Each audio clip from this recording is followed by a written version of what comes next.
And I don't think anybody at major record labels believes or intends to do bad jobs. But what I think I see happen sometimes is the artist gets signed, they go into a major record label, and with some sort of with a vision which hasn't been articulated properly within the team that work in the record, and then the label starts spending money in areas that probably don't need spending at the start. And I think that's where a good manager comes into place, who's sort of talking day to day with the product manager, and making sure you're putting all this sort of energy in the right place, sort of thing. But ultimately, at major labels and the smaller labels, everybody has jobs. Everyone wants to feel like they're doing their job and they're contributing to these projects. So it's the manager and the artist's sort of responsibility to make sure that their teams are people that are actually adding value. Welcome to the Manager's Playbook, featuring Rich Castillo. Rich Castillo. Maurizio. It is an honor to have you over here, man. This came about in the last, 48 hours, actually? Yeah, it's absolutely, this is amazing. Was not planned at all. Absolute legend in the business. We met in Toronto in 2014 when you were here working at Universal Music Canada, but that's just like a sliver of time that you've been in the business. You've been in it for 18 years? Correct. Polydor Senior A&R Manager, Sony ATV Director, Atlantic Director, EMI SVP of A&R. Yeah.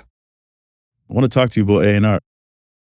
What's the main role of an A&R in 2025 from your lens?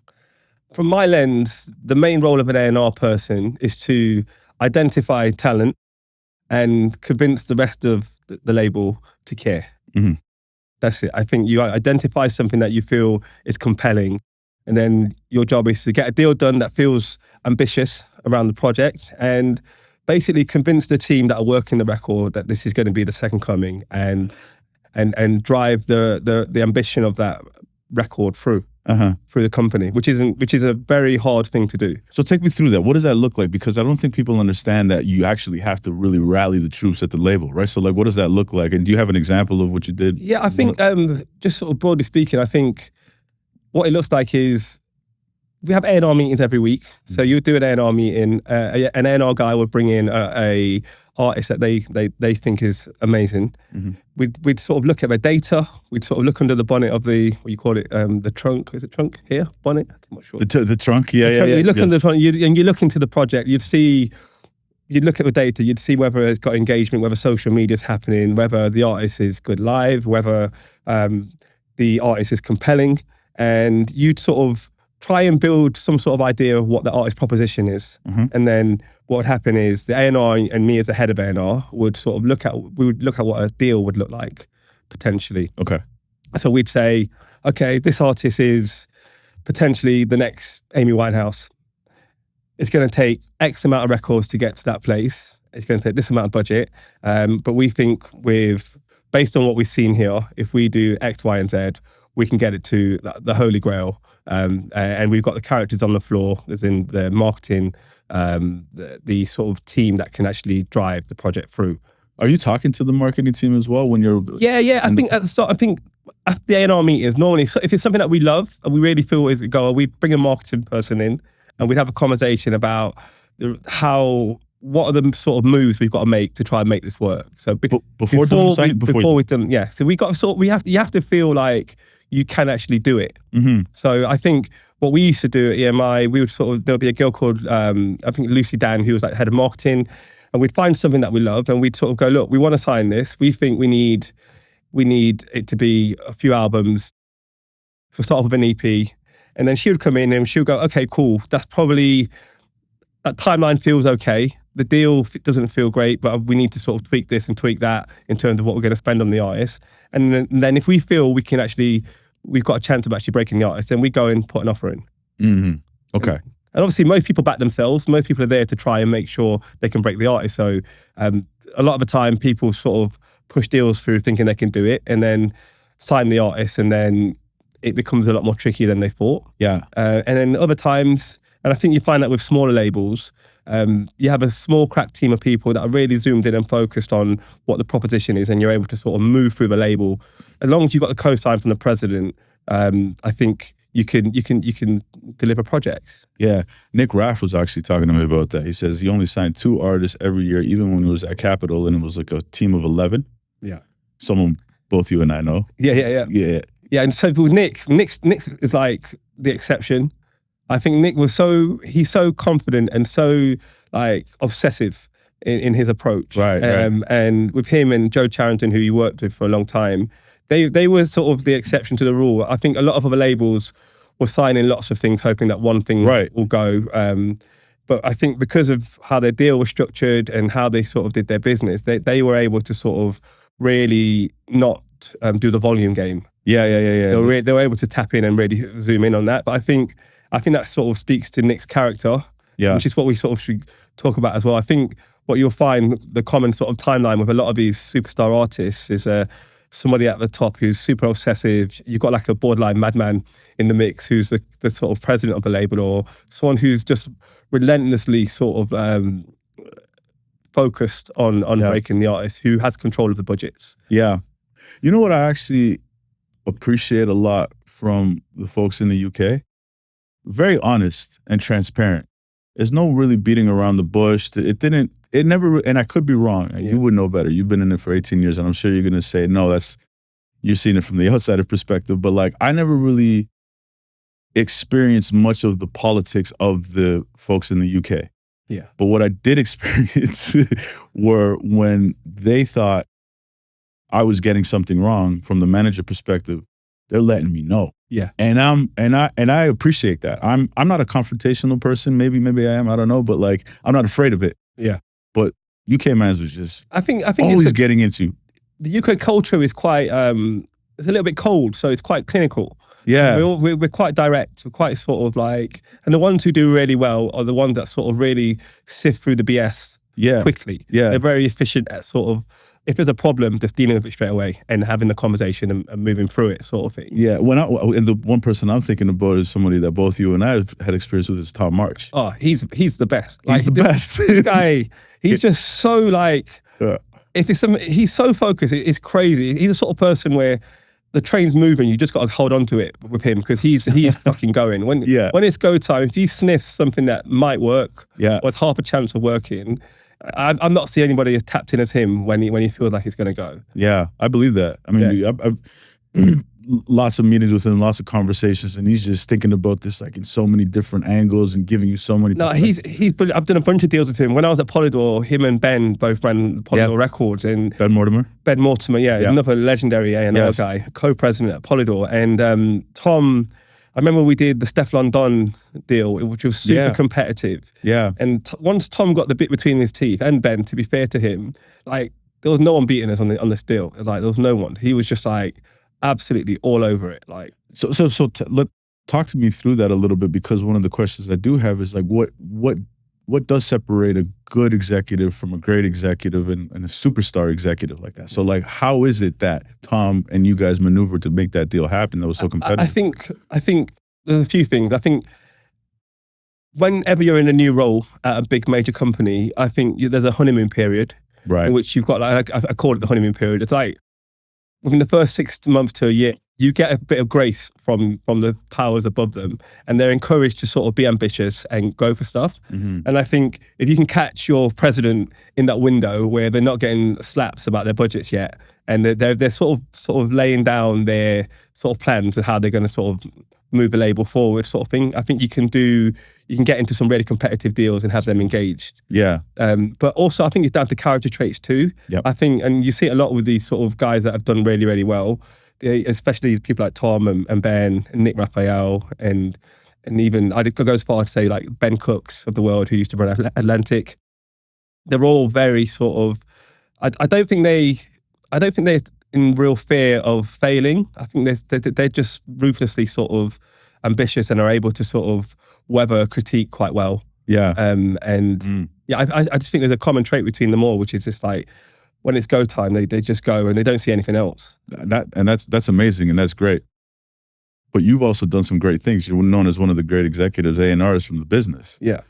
What about yourself? What do you think? What do you think is the difference between you and somebody that's a good A&R versus a great A&R? For me, I've always like, I pride myself on being happy to go to war for my artists.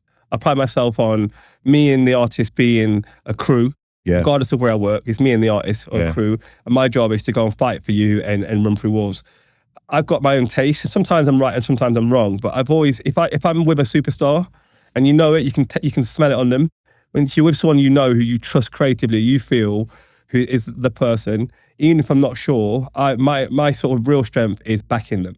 Yeah. And going into a room and articulating myself through the labels and through the budgets and navigating the lawyers and doing all that side in the name of the person or the artist that I'm representing. Mm-hmm. So, and I because I came from management before, I've always had the management approach to A&R. Yeah. So it was always us against the world. Like, do you know what I mean? It's always us against like, let's have it. I know I'm part of a label, but I'm your guy, and I'm gonna give you a call every now and then and tell you the real. We've had a marketing meeting. 2 people fucking hate the record. My radio guy is not totally sure. We need to reassess what we're doing here. How do we feel about it? And you're having these honest conversations with the artists. With artists, we have those conversations, and artists will be like, okay, and they'll go, you know, they're wrong. Fuck you. This is the song, and I go, cool. And I go back into the room, and I'd be like, you lot are wrong. Let's fucking have it, sort of thing, and to my detriment or to my sort of benefit. But I think having that sort of attitude with artists that you really, really believe in, I think is a difference on projects. Yeah. And also, like, I think, and I always say this to some of my young A&R guys, like, to a degree, you're chasing being fired. And that sounds messed up. But No, you're chasing that feeling of that risk of, like, do or die. And I think a lot of the people that have massive wins or those sort of similar sort of, they do stuff. They either run marathons, they do martial arts, they do stuff, but they're chasing that thing of, like, being on the edge of that cliff and might potentially being pushed off it. All right, we're going to take a little break because being an independent artist takes a lot, and Venice makes sure you don't have to figure it out alone. The Venice team listens to your music, provides direct feedback, builds your release plan, and connects you with opportunities that move your career forward. Venice is the only distributor that opens real doors. They've brought their members to YouTube offices, introduced them to top artist managers, and had Kendrick Lamar's engineer mix their record. Their focus is always on giving artists real access, real support, and a team invested in their next step. If you are ready for your next release, Venice is where you build with a team that understands what it takes. Now let's get back to the pod. What do you think are some of the biggest misconceptions about the A&R game? I think some of the biggest misconceptions are that an A&R man is the total reason why you win or you lose. I think sometimes artists sign to an A&R person, and if it doesn't work out, they think it's because the A&R person isn't good or bad. And I think A&Rs are only as good as the artists they sign. Yep. And I think sometimes when artists get signed to record labels, they stop doing the work they did before they got signed. So obviously you plug into a team of people that are there to sort of service every part of your campaign, whether it be marketing, social media and whatnot. And I think often you get a nice advance. You get a marketing person to check in and do your scheduling. You get all those things that you didn't have before. And I think it's very easy to sort of lean into that and rely on that and lose the urgency of what you had before.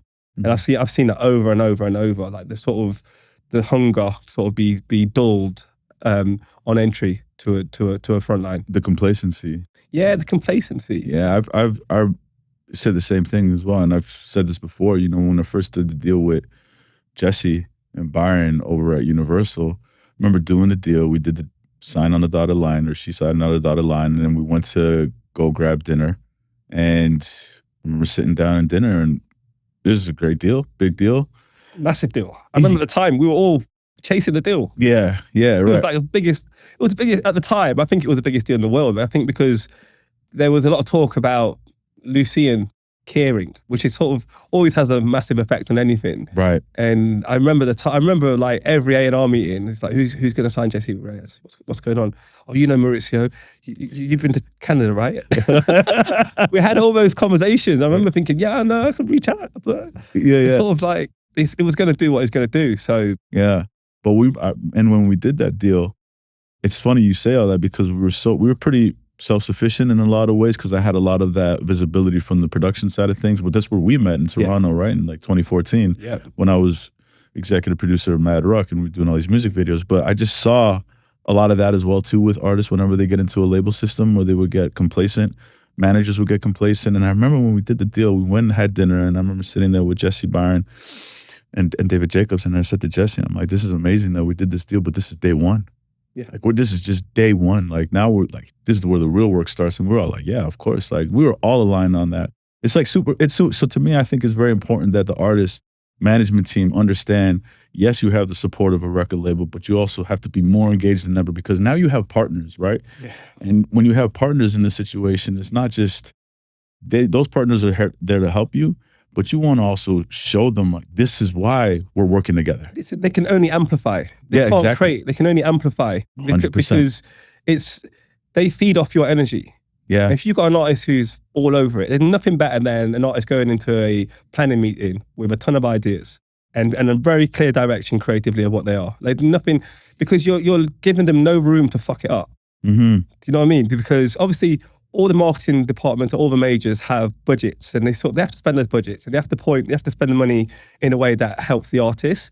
And I don't think anybody at major record labels believes or intends to do bad jobs. But what I think I see happen sometimes is the artists get signed, they go into a major record label, and with some sort of a vision which hasn't been articulated properly within the team that work in the record, and then the label starts spending money in areas that probably don't need spending Right. at the start. And I think that's where a good manager comes into place, who's sort of talking day to day with the product manager, Right. And making sure you're putting all this sort of energy in the right place, sort of thing. But ultimately, at major labels and the smaller labels, everybody has jobs. Everyone wants to feel like they're doing their job and they're contributing to these projects. So it's the manager and the artist's sort of responsibility to make sure that their teams are people that are actually adding value. Yeah. And communicating that vision. Communicating that day to day, not just, but they feed off the energy of what you're doing already. So Exactly. when I had a group called N-Dubs in the UK, and we were touring already before we got a big deal. We were like, we had an ecosystem of things happening where we relied on ourselves only. We're making our own records. It was all we're producing our own records. It was all internal. So by the time we plugged in, it was very hard for somebody to undo what we were doing. Mm-hmm. Which made it easier, which made it clearer for the majors and the labels that we're with to do a good job, because they had less room to fuck it up. That's kind of how it was with us as well too, because we were moving without the labels, right? And we were just moving it forward. So they got to see that and say, like, no, these people are on there, you know. And Jessie would go into meetings and communicate her vision very articulately. It was basically going to go happen with or without, it seemed like, at that time. And how long before you'd got signed had Jessie been sort of developing herself before? Well, from the moment we put out figures to the day that we did the deal was 6 months, exactly 6 months. But before that, developing, I mean, Jessie will tell you that she's been developing ever since she was 4 years old. You know, she like putting on shows for her parents at Celia Cruz when she was a kid. So, but I started working with her probably 18 months before we did the deal, and Byron came on. Maybe 18 to 24 months. Byron came on maybe 12 months after that. But yeah, from the moment of figures to the deal was 6 months. But I think that time period you're talking about beforehand is partly why it works. Yeah. It's because you were able to figure out the sort of difficult stuff and the sort of creative sort of direction of it pre-entry. Totally. Which is the challenge. But at the moment we're in a world of data where we can see everything up front. So we can look at Chartmetric or whatever. We can see whether your engagement's big. We can see everything. So people chasing virality. I think we spent the last 4 years chasing virality and overspending on virality and not substance. And I think the tide is shifting at the moment, and I think it's a really healthy place to be right now. I agree as well. So I'd love to talk about that a little bit more when you're talking about, you know, just talking about big deals, right? Yeah. So, and whether it's a big deal, a small deal, somebody, an artist that you believe is a superstar but is not there yet as an A&R, who are you speaking to at the label side? And I'd love to just go into the label infrastructure because you have great visibility of that for so long. But are you talking to somebody at BA? Are you also talking to one of the data nerds? Or are you to figure out? To be honest, it's a collection of all of them. And obviously there's a hierarchy, but you need the buy-in from everybody. Right. Ultimately, the president will call it. The president of the label will call whether the deal gets a thumbs up or a thumbs down. Some majors have... Based on what, though? Based on the compelling story and proposition you sell to the president. Okay, so, with the data and all. Which is data. So not just data, though. It's like...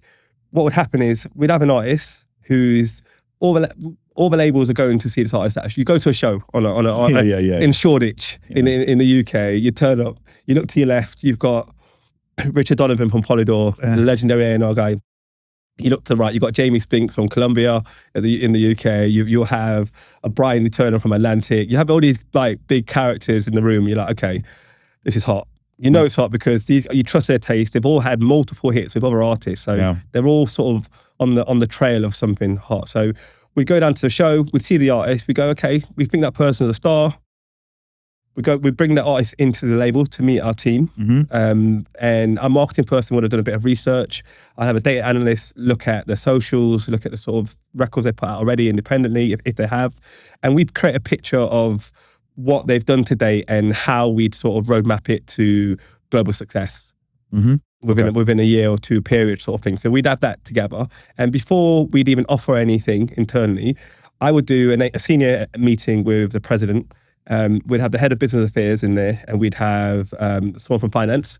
And pre to that meeting, we'd have done a P&L, which was basically saying if we pay £100,000, we expect to be in profit by song 12 in a year and a half later, based on us releasing every 3 months and then sort of growing. And we'd project literally the whole sort of story of how we'd have success. And then we'd sort of look at the terms we're offering with the business affairs person, and we'd be in a room, and then the president and the head of A&R would be talking about how we're going to break the artist, and do we feel good about it? Have we got the team of people within the label, i.e. marketing, social media, DSP pitches that can actually deliver this sort of project? And if the answer is yes to all of those, then we'd send an offer out.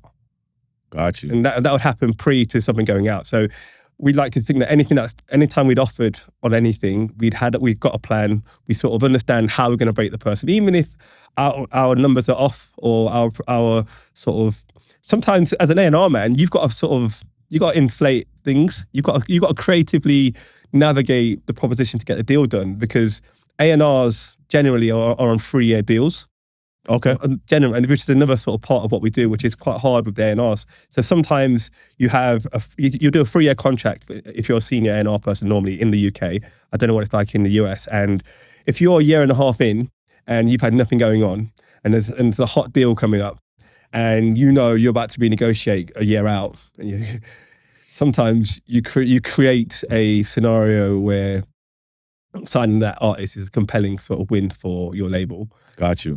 So and if you get a deal done across the line, you're able to sort of renegotiate your deal because you want to see the artist through. Yeah. And extend your own deal, which is sort of makes it sound a little bit selfish, but it's because of how the employment works within record labels. I think sometimes that's just how it works. I feel like that's just the reality, right? Yeah. It's just a microcosm of just how the things kind of work at a major record label. Yeah, everyone's motivated by survival and success. Yeah. So I think everyone wants to feel important. Everyone wants to feel like they're making a difference on things. And A&Rs are normally the first people to get fired if anything goes wrong.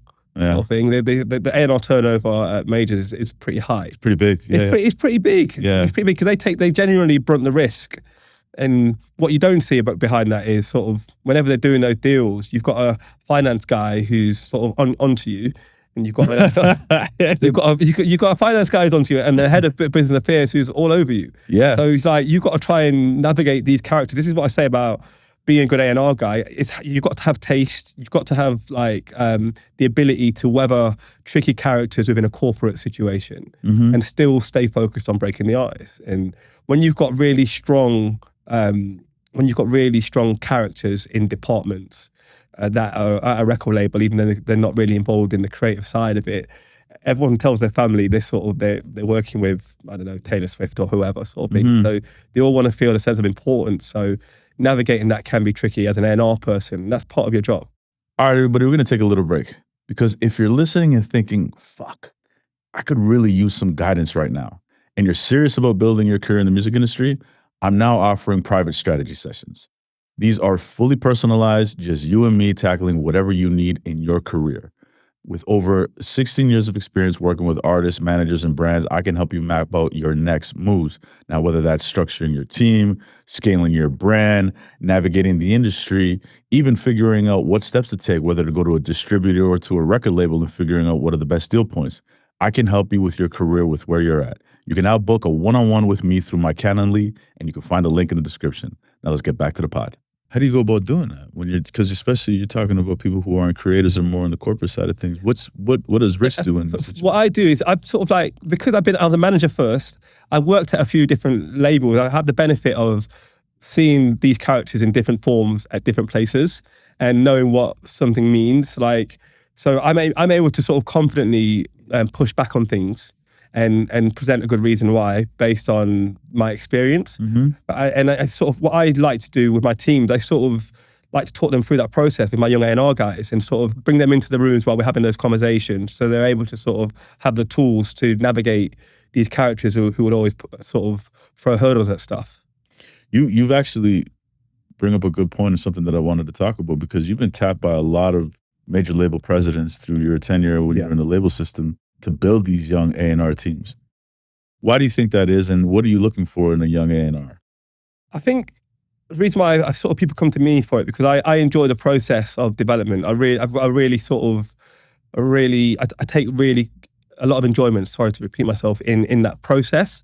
And I think if I find a young A&R man who has a bit of character, who's confident, who's not fully there yet, but just needs a bit of encouragement or support or navigating, I take a lot of joy in doing that. So I think wherever I've gone, I've managed to sort of develop one or two young executives that have gone on to do something really cool. And I think I see that as I've always seen that as part of my job. It's something I enjoy doing, mentoring younger A&R people that are trying to get into the business and sort of protecting them from the sort of warfare of the corporate side of it while they're developing themselves. And I really enjoyed that process. So I think that's art in itself. Totally. In doing that, and just being able to sort of allow them to sort of sign stuff that they probably wouldn't have done had I not been there, for me is a win. It's a massive win for me. Do you have an example of one of those?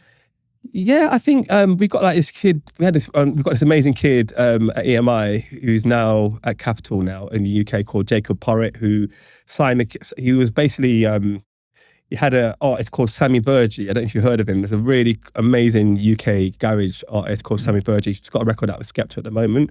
But Jacob was like following this guy around for months, and we do a deals meeting every week.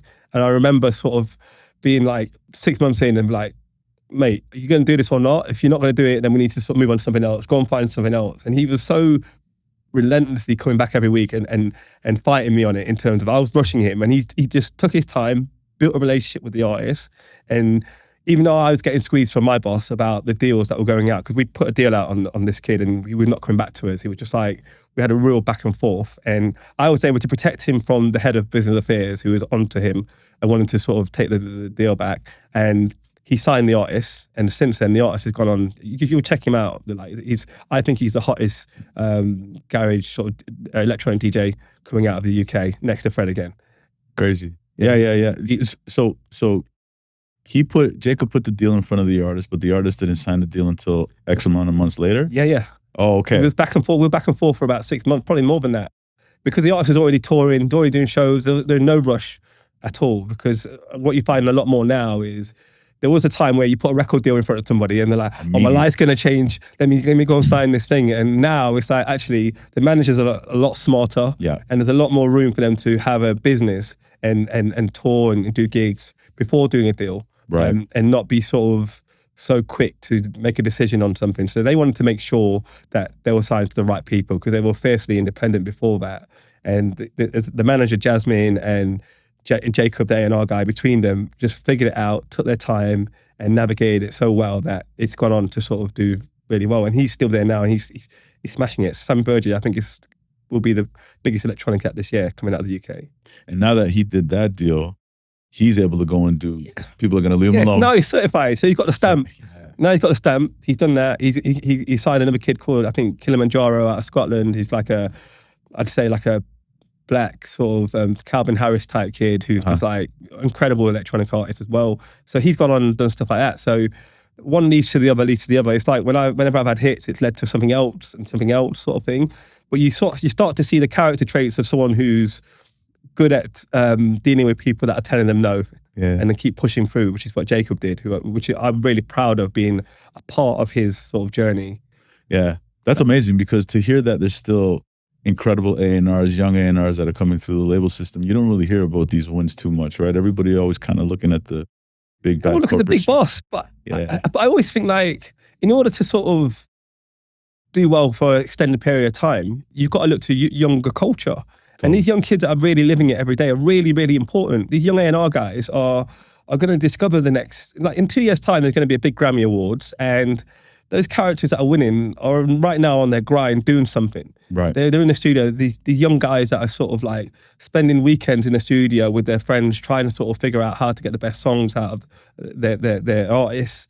It's all happening in real time now. So for me, like the real win is finding these characters with these sort of relentless, positive, creative traits and invested in them and developing them as early as possible. Do you find that these great A&Rs with good taste are coming up against those folks who are in the back room looking at the data, and who's the more important? There's like a warfare going on. It's been for the last 4 years between the data crew and the sort of purest A&R crew sort of thing. And I think it's starting to, like it's done this, and the purists are there, and we're doing this at the moment, and it's going to go the other way at some point. But we're still in the sort of comeback of that, and I think part of that is because of, I mean, we can speak about sort of IPOs and all that sort of stuff, but part of that is because of the pressures that the majors are having on results and immediate results, and everybody being afraid of getting it wrong and being the person that is sort of responsible for people not hitting their numbers each year. Right. Which is a scary place to be, because these major companies, they pay well and they offer you good security. So nobody wants to lose their job. Yeah. But ultimately, the creative world is unpredictable, and it's a place where you're not guaranteed anything ever when you're taking a risk on an artist, on a record sort of thing. So a lot of people have reverted into sort of the safety of data and being able to forecast against a set number or a set thing that they can see through the back end of a computer. Yeah, and because when you mention IPO, the reality is it's like IPO stands for initial public offering, because you're going to go into market, right? It's now a public company. So these major labels are all public companies, and I think UMG became a public company in 2020 or 2021. Yeah, I think around that sort of time, but I think they're going to go again soon. In the US, right? Because they did that one in Europe, I believe. I think it's in Europe. Yeah, but so what ends up happening in that, prior to that, it's much more creative, you would say. Yeah. Right? But once you have an IPO and now you are beholden to the public, it's a different thing. I think it's a different energy. I think there's nowhere to sort of, there's not enough room to get it wrong. Right. And I think that's the challenge. Before there'd be a bit of room to get it wrong, you'd be able to find yourself, you can fall over a few times, get up, brush yourself off, and figure it out if you had a boss that really just backed it, sort of thing. And I think now it's really hard to allow someone to get it wrong for more than a year and a half. Can you drill down on why that is? I think because there's a lot of pressure on delivering numbers. And I think, I sort of, I hark back to the IPO thing, and this might annoy some people, but I think because of the IPO thing, the way those things work. Podcast is for us to annoy people. Podcast annoys some people sometimes. You know what? Shit happens, innit? So, sorry. No, but I think whenever there's stuff like IPO talk in the background, I think there's, the way they get these deals done is they promise numbers. They forecast against what the company is probably going to do. Yeah. And when that starts to wobble in any way, or any of that sort of doesn't start to hit what they've sort of promised to shareholders or people, they start to readjust the structure of the companies to sort of suit it, which is where the sort of the EBITDA thing comes in. Yeah. And I think because of that, the squeeze on sort of the creatives who are not conventional people, they're not in at 9 o'clock in the morning. Yeah. They're not always sort of can give you a full plan of what's going to happen over the next 3 months on their artists. What they can do is they've got great taste. They know the characters, and they can identify characters that can make a real difference on projects, and able to navigate that. But it's really hard to put that on paper and measure that against, if you're a head of finance at a big label, who's deciding on who's staying and who's going and who's adding value and who isn't, sort of thing. So I think because of that, I think we've seen a decline in super forward-thinking creatives in lead roles at bigger companies. In my opinion. But I do think that's changing. I think if you look at like Imran and Justin over at Island Records and the change they've made over there in terms of sticking to their taste and developing artists that have really broken commercially globally, but have really dug in on this sort of record making side of it and positioning of it. I think they've done such a good job of managing the aesthetic of what the label is over the last 2 or 3 years. And I think because of their success at Columbia before that, they were able to get that. But where I think there's a gap is sort of the next wave of kids who are going to be those characters and giving them enough room to get it wrong a bit along the way. Do you think it's possible still to get it wrong at the major label system? I think people do it every day anyway, but I think the visibility on it is different because of how we sort of measure success. To be honest, I think at majors, I think sort of because of the role the finance guys have in sort of judging who's staying and who's going sort of thing, I think that can be a really tricky place to be. Yeah, for sure. Because like the reality is, like you said, if the thing isn't going in the right direction, then all of a sudden marketing budgets start to get slashed. All of a sudden, people start to get let go as well, right? Because we've seen it. You got all your budget. You have to be profitable. You have to be profitable. I've had situations where we're on single 2. We've got a budget for 5 singles. We're on single 2. Single 1 is grossly underperformed on what we sort of hoped it would do. And so the budgets get trimmed back. Yeah. So the finance guys are like, oh, well, we were going to give you 20 grand on this, but the last single hasn't done that, so the next one probably won't too. So let me give you half of that money and come back to me if it starts to move. And you're like, hold on a second, this is the start of a process. So it's going to take a bit, but that boils back to the initial deal as well, and how an A&R person articulates what it's going to take for this deal to work, sort of thing, which a lot of A&Rs don't have experience in. And I think that's what I've tried to do with my A&Rs is sort of try and be realistic with the finance person, as realistic as you can when something's competitive, about at what point you feel the tide will change and the records are going to start working. It's crazy because now we know in this market is that you got to let things have time. You got to like make sure that there's a catalog that is building, and then we're finding out the hard way. We're finding out because there's been a load of money pumped into things that have been super like white hot and has not worked on the second song. And we forecast against the win. So it works both ways. Because you have a big win and they'll forecast against it. They'll go, okay, we've had one win. Even if we do 40% of that on the second one and 40% on the third, then we will make our money back. It's great. And then you get to the second song and it falls off a cliff because there's been no actual groundwork done on the artist. There's no actual sort of substance within it. Then the artist gets dropped, and then the labels have the reputation of getting rid of artists. Yeah. How do you approach that actually? Because you're in the UK. Yeah. Go across the pond, as they say. Yeah. You come to Canada. And then you go back to the UK. How are you approaching leadership and culture that has such a through line throughout your entire career? Yeah. I think I'm trying to sort of, I started off as an A&R person. I started off as a T-boy. And I've gone through every stage up to SVP, a label. And for me, excuse me. No worries. My approach has always been, what would I have liked? What the support I would have liked myself? Yeah. And as someone who sort of has a number of roles at different places, I've always approached everyone with, if I've got a young person who I think has the potential to be exceptional, my general job is to fill their gaps. So where they're not good at, I go and offer support there and encourage them where they naturally already have talent.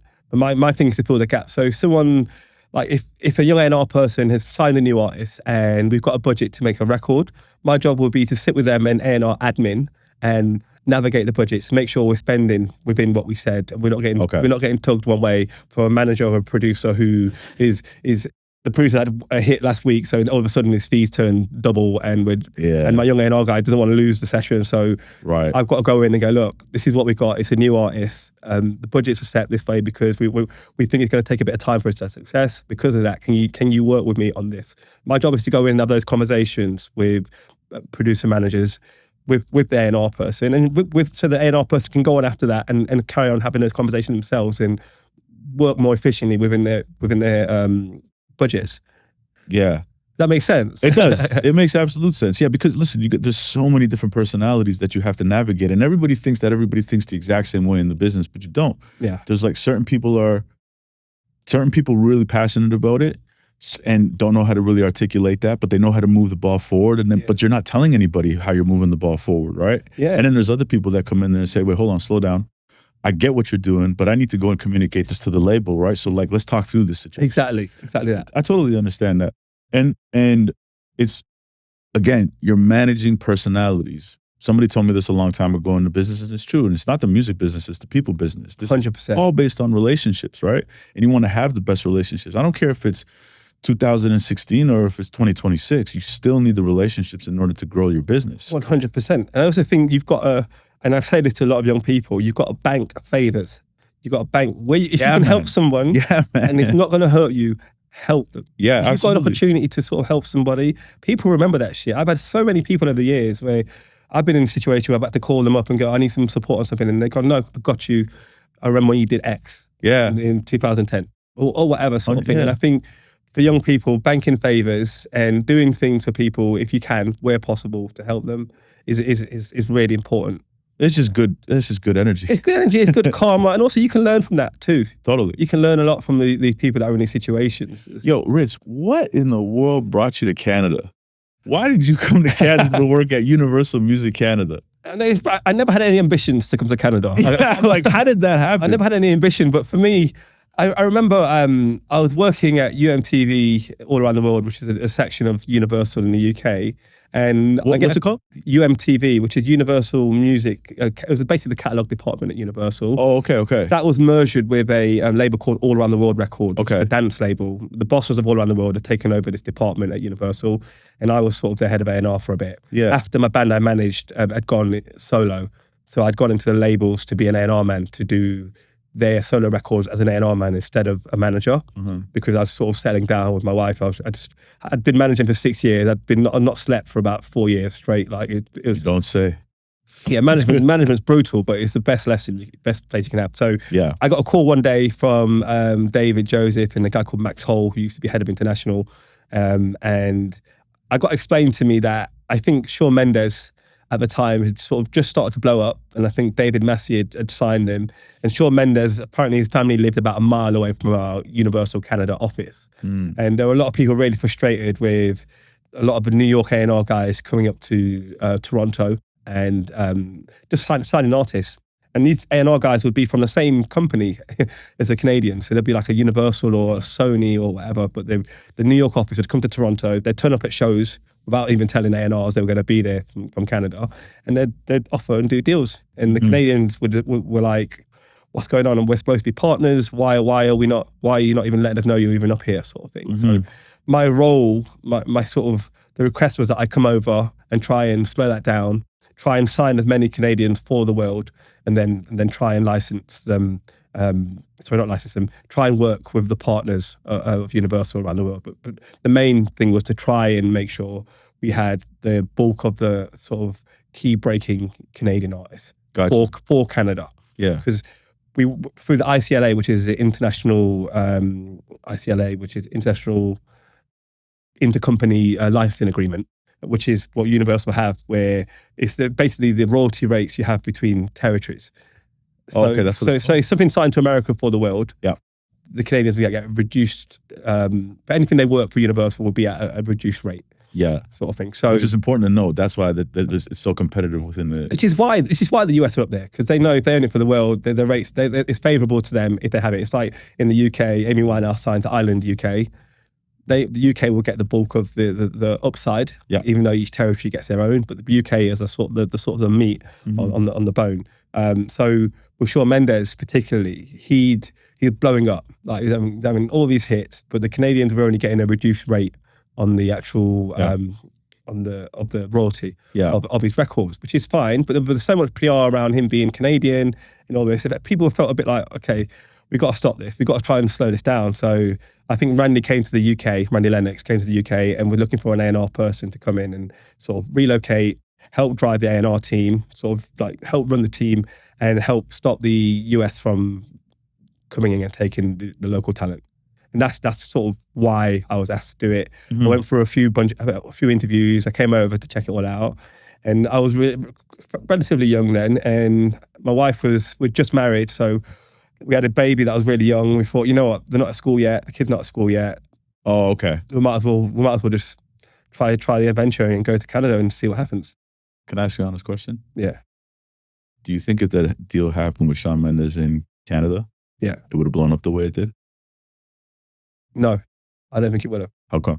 I think I think in the US, I think purely down to budgets, to be honest. I think in the US, obviously, if you look at the population, like the Canadian population is roughly around 35. It's around 10% of what the population is in America. Yeah, our population is 35 million over here, and that's California. Yeah, they've got 35 350 million people. So I think relatively, they have more money to play with. Like relatively, not forget talent, just pure economics.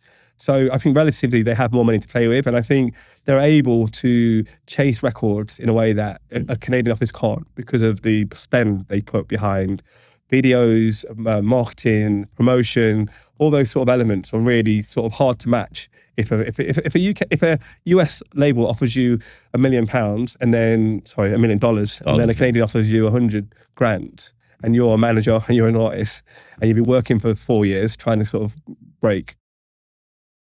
I mean, what are you going to do? Yeah, exactly. It's just economics at that point. It's you could be the economics. most talented person at the label, which there are for sure. Like, I don't get it. Don't get me wrong. So that's what was happening over and over. Yeah. So my job was trying to slow it down, but I quickly realized I didn't cop onto that until I got here. And I remember thinking, why does this keep happening? Like, I keep seeing these A&R guys. So what I did was I tried to sort of befriend the Americans and try and do joint ventures. So I think the only way, I'd rather have 50% of something than 100% of not much sort of thing. So my role turned into relationships with going into Republic in New York and going to LA and building relationships so that when they were signing Canadian artists or trying to, we would at least do it together.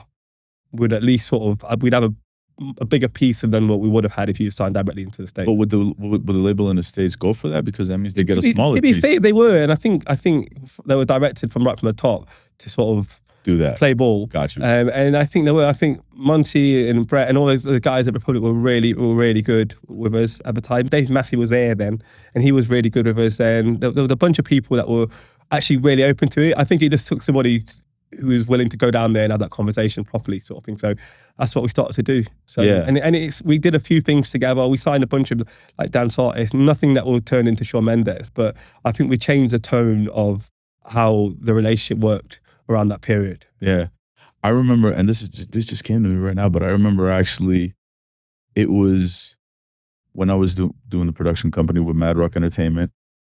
It was a lesson that I learned, and it was through you actually, because I remember we just started working with the major labels at a pretty high volume, but I assumed, because over here we used to have something called Much Fact. Which I remember Much Factor.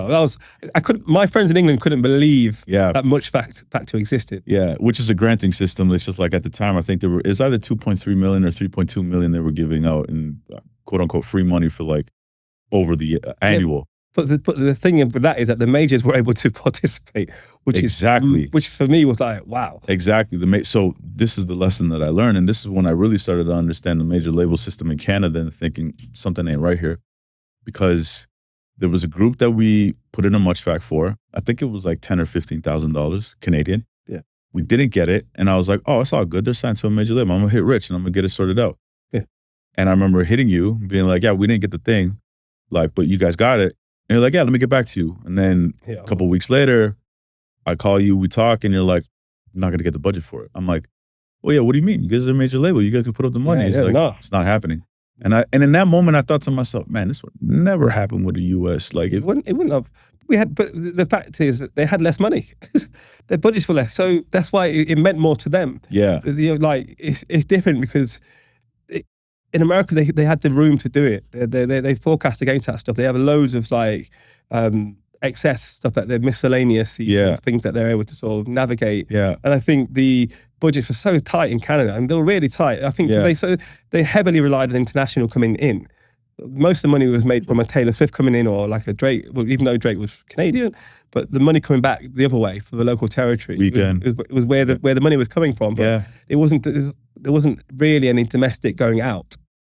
Which is where the big bulk of these labels survive, right? Sort of thing. So over here, they're surviving more on the international revenue that's coming in. International coming in. So things that are owned by other territories that are coming back to them. And that's not a knock on the labels over here. I'm not shitting on anybody over here. It's just the reality. The reality of the business over here.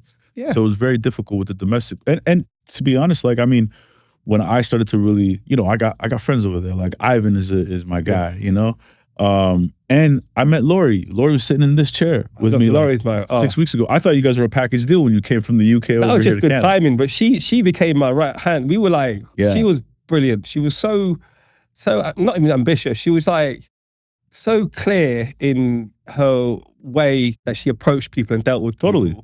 And it kept her in good stead. But if she felt a way about something, she would just tell you straight. We used to like weaponize her in A&R meetings. She was like brilliant. We'll go around the room, we play something. What do you think? What do you think? And she would just fucking tell you the truth. Like whether it's right or wrong, you just got the purity of like, this is what it is. I remember thinking, wow, she shouldn't even be here. She shouldn't do her own thing. I encouraged her to leave. Crazy. Because I felt like obviously there are people in these companies like that they make a lifetime job of it. They're 30 years, 40 years, and they're institutionalized. Especially here. Yeah, particularly here. Yeah. And it's quite an institution. And I think when you're young and not fearful of the world, and you're willing to have an argument every now and then, and you're not afraid of friction, I think it's such a superpower. Yes. It's such to have thick skin and to be a bit numb, to have a fight with somebody to sort of resolve that fight and move through something is an art. And I feel like she was just like, no nonsense. No bullshit. We talked about the time when we first hung out in my car and we were playing Jesse demos for like an hour, and she just gave it to me straight how she thought about the records. She obviously loved Jesse, but she was the first one to really give me the confidence to be like, oh, there's something here. Yeah. Like I knew like within my circle that there was people that like really resonated with the music and her character, but Lori was like the first person to really break it down to me like an A&R. Yeah. And really tell me what she thought about it. Was super gung-ho. I remember early on, like the first meeting we ever had. I remember you were at the Canadian office. Yeah. And there was like 6 people in there, which is that meeting is hilarious. I look back now, I'm like, oh God.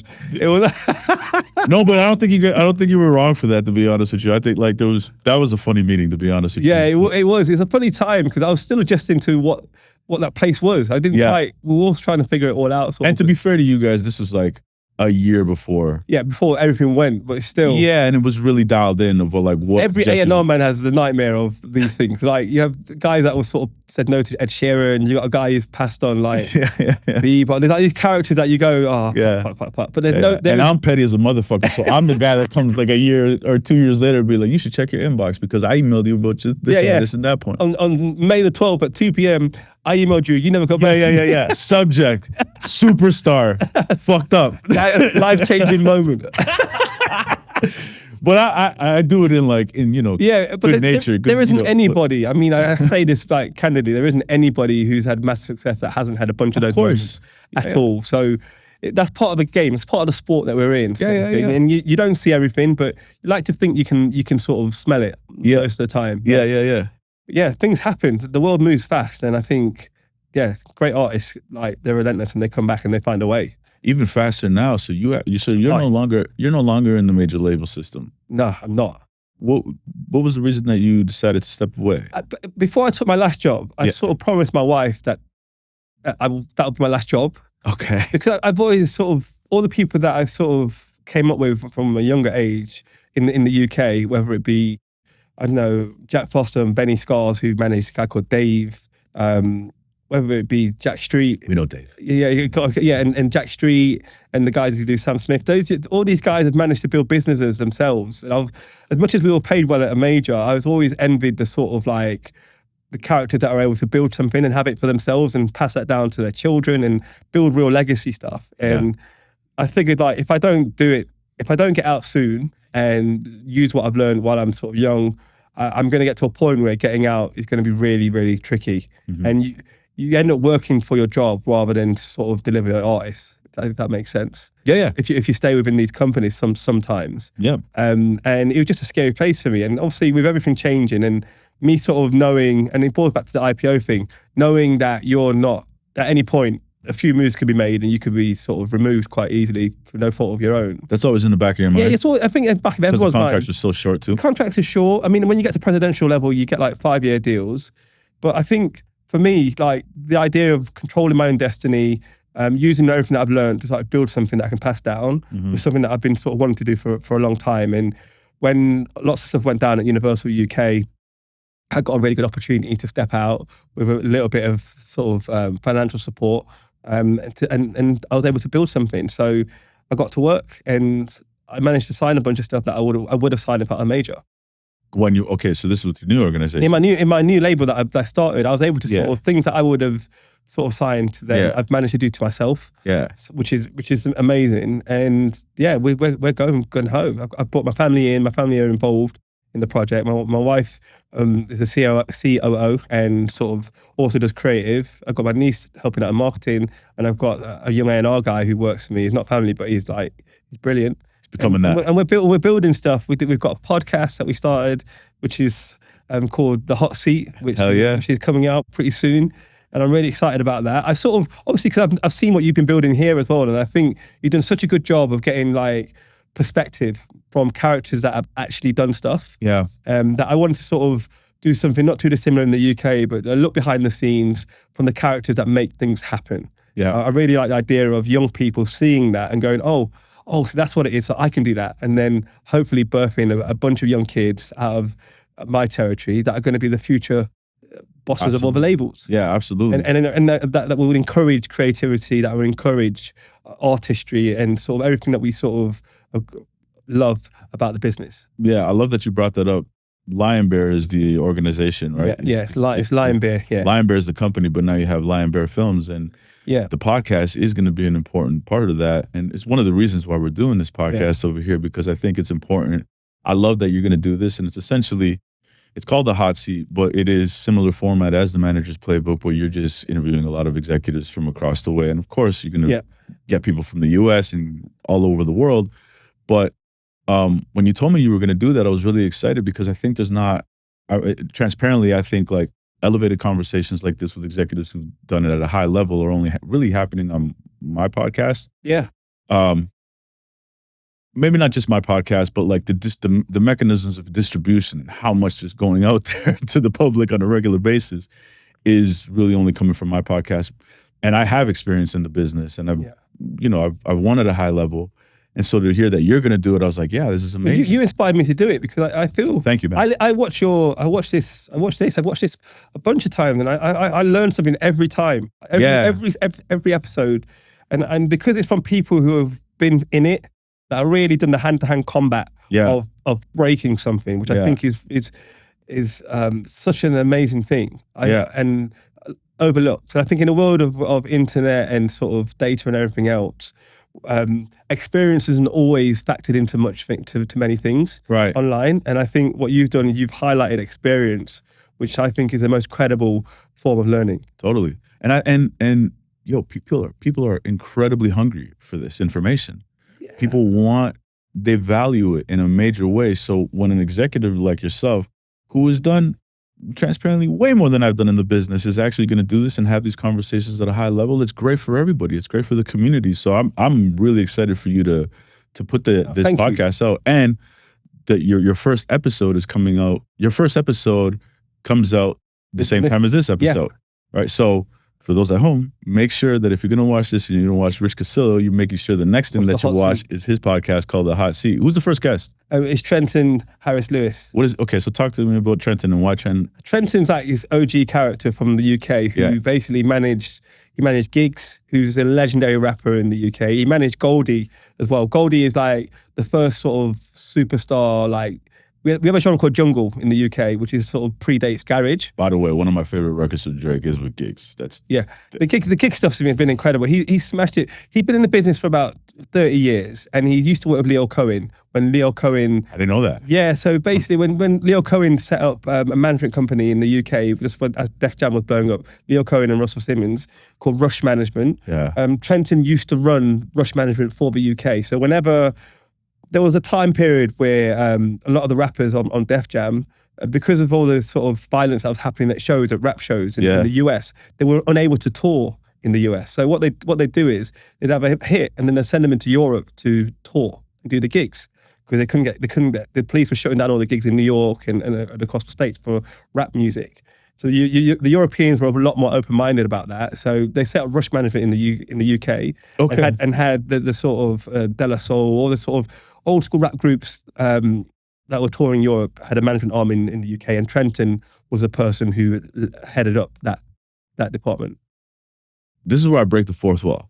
This is where I got to talk to you guys here for a second, because this is information that you're going to get from Rich on his podcast. These are stories. These are deep stories that only somebody like yourself will have. So, I mean, if you find value in the conversations that I'm having on the podcast, they're going to find a plethora of that with you. Yeah, there's definitely a lot. I've managed to like unearth some real characters that see some real shit. Yeah. Like some real shit. So Yeah. What's the well, we talked about the audience, right? It's the young and up and coming, aspiring to be able to have that information. But what you're going to find quickly is that a lot of people in the business are actually going to pay attention as well, who've been in it for a long time, like yourself. Like I never anticipated or expected that somebody like yourself would care to watch it. In my mind, everybody who's an executive in the business working at a high level, they already got all the information. So what do they need this? No one's got all. No, I don't think anybody has all the information. I think. Yeah, and also people's lenses. Seeing information through a different lens is a whole different experience, which is why I think when you've got a diversity of guests on your panel, seeing it from their perspective sort of helps you understand the reasonings behind the decisions they made. Yeah. Because from the outside, you can go, what the fuck? Why did he sign that person? What's the point of that? Like, why are they falling out? But if you hear it from that person's side of it, like it's really fascinating, and I think you learn way more from perspective. And the cheat code in all this is that you're going to be the person that learns the most. 100%. It's just as you are now. Yeah, exactly. Because I get to ask the questions, right? And there's this curiosity that I have about how did they do this? What did they do to make that work from their perspective, and their lens? Who's a dream guest that you'd want to have on there if you had one? Notwithstanding the four that you already... My actual dream guest, and it will never happen, and I'll probably get shot down for saying this, I would love Lucy and Grange. I want Lucy and Grange that would be my dream. Well. I would love, I'd be so fascinated. I've met him a bunch of times, and same. He's so clinical. He's so like... I've noticed, it's like, being in the same room with him, you just feel... There's a presence. It's mad. Yeah. I'm fascinated by it. So that's my North Star. Yeah, I think so. Same for me. Yeah. You know, having Lucy and Grange on the podcast would be incredible. I think you can do that. Yeah, you too. Likewise, man. Like, you know who would be great as well too? His son, Elliot. I have a lot of respect for Elliot. I spent some time with Elliot, got to understand him even like in 2015, 2016, and really understand how his mind works, and he's brilliant. Back at the start of 10K, when that was sort of being formed. Even before it was called 10K, it was strange music. Oh, I wanted to say it was called Strange Music, but then they had to change it to 10K. Okay, I didn't know that. Yeah, if I'm not mistaken, I believe so. So that's when I met him. No, they're sort of passing the guard over. What they're doing is incredible. Yeah, it's amazing. They managed to sustain the transition. The record they're having hits. Yeah, they're going for it. They're absolutely going for it. You've got to respect it. What do you want the audience to get from your podcast?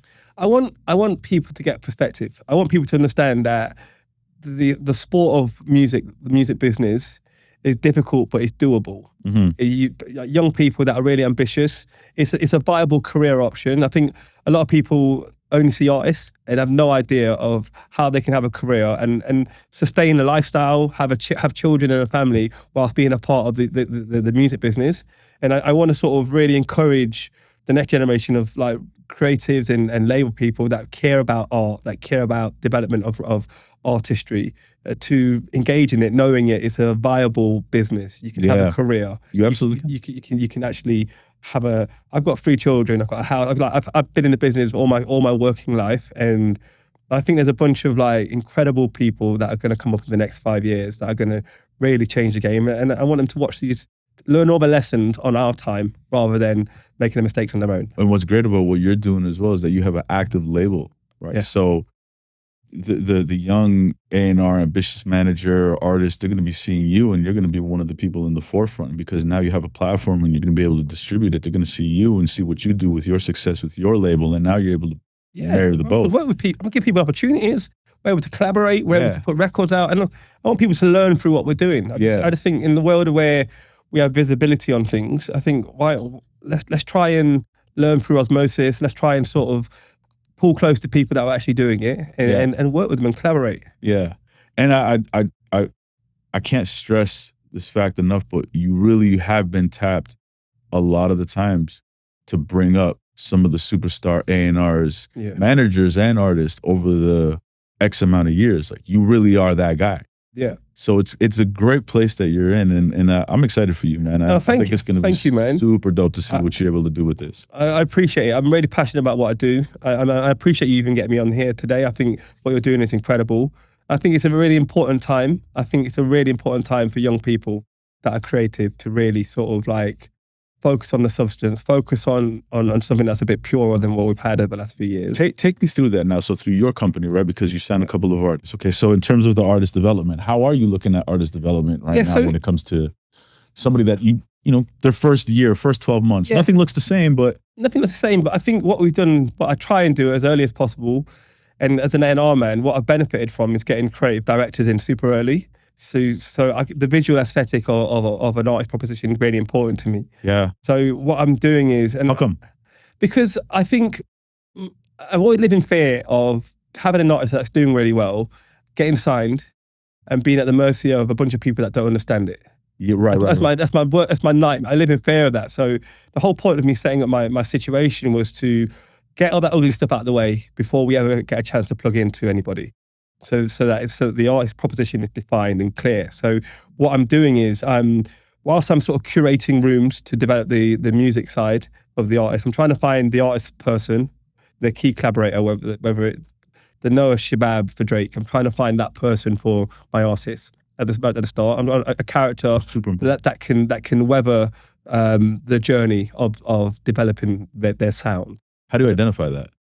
I think you only get involved in stuff that you think you might have a chance of identifying that. So if I've got a young R&B kid who can play an instrument, I've got guys in London and characters in London and I know all the publishers. So I'll go and find another character who can help him where his gaps are. Yeah. And then I'll sort of arrange studio time. I'll sort of make sure I've got a mix guy who sort of gets that sound and work that way. Some artists already the producer. Like I've got this kid Abube who produced half his EP himself.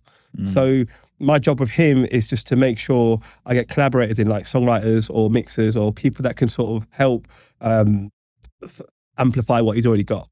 And that's okay. I've got another artist where we've got a singer-songwriter where we've got a guy that used to be in a really cool band who's a young guy who wants to be a producer, who's doing acoustic session with her and they're writing songs, and that's what's working best for us for that.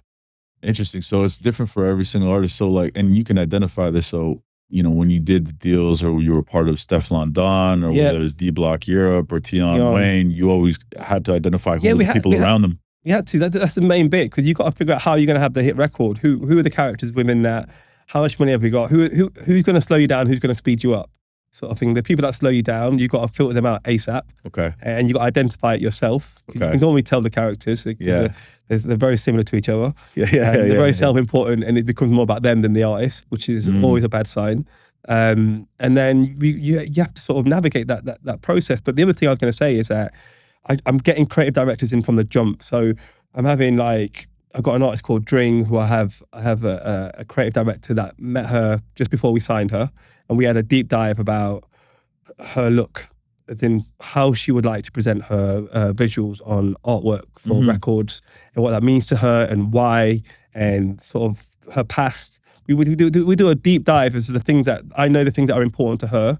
I know her pillars of creativity, and that married with a collaborator, i.e. song person and producer, to me is the sort of nucleus of what an artist is. And we get that going together, develop it, start putting records out from that angle, and then it sort of then it will blossom into whatever it's going to be. You talk about hits. Yeah. Let's talk about hits. Hits save lives. Okay. Hits save. I've seen hit records save a whole community. You feel like you can identify a hit in 2025?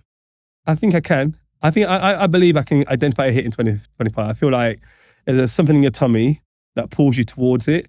Okay. I'm not saying I could identify every single song as a hit, but there's a few scenarios. I think a hit record is something that makes you feel that it could change the lives of a bunch of people. Right. And I think that could be anything. But I think timing, culture, and the ability to navigate through the system, i.e. promo and what, are things that are really key factors in a hit record. Yeah. And I think I think I can identify one early. Well, this is what I was gonna ask. Do you feel like a hit record, you put it out, it's gonna be a hit regardless, or you gotta have? I don't believe that. I don't think you put that, because people got to hear it still. They gotta hear it. They got to hear it. It's got to be presented in a way. I think it's got to be.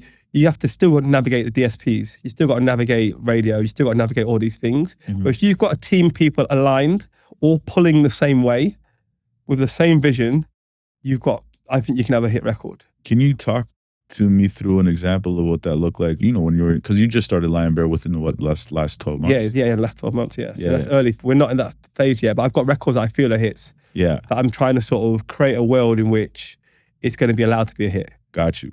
Can you walk through me, like, you know, Tion Wayne is a perfect example of what that record. Yeah, the Tion Wayne, we had a big hit with Tion Wayne called Body, which was, and Russ called Body, which was a #1 in the UK for a bunch of weeks. It was #1 in Australia. It was like, I'd class it as a global hit. It's hard. It's a hard record. It was the first drill record to go #1. Yeah.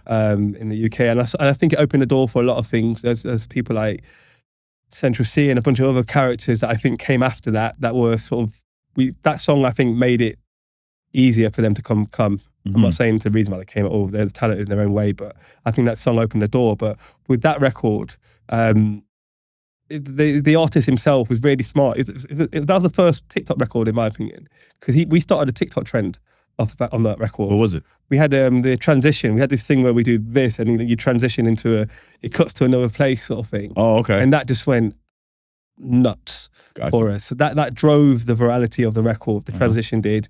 We did a remix with a character called RD in the UK, who's like a young white rapper from south of England, who's a bit of a geezer, a bit of a lad sort of thing. We put him on it. What's a geezer? A geezer's like I hear this all the time. What's a geezer? Geezer's like a cheeky chappy, like a bit naughty, a bit leery. For us, that's like an old person. No, geezer in England, I think a bit of a geezer, a bit of a lad sort of thing, yeah. Hold on, what's a lad? I know a lad as a man, no? Yeah, lad is a man, but like a cheeky, like, a sort of person that sort of like goes down to the football every weekend, drinks a pint, goes out on a Friday, goes for it. That's a geezer? And yeah, that's a bit of a lad, bit of a geezer, anyone in the UK will know what I'm saying, but obviously. But it's crazy because Toronto mans and UK mans, we have a lot of similar lingo, but that one we didn't pick up. We didn't pick up geezer. You picked up like mandem, and you feel like all the. Well, that's Jamaican patois, right? Like, yeah, that's okay. Yeah. I mean, so, but yeah, we say mandem. Yeah, there's a lot of sort of stuff that crossover, a lot of street culture stuff. Yeah. I think geezer's a bit more broader in England. It's a bit more sort of like common.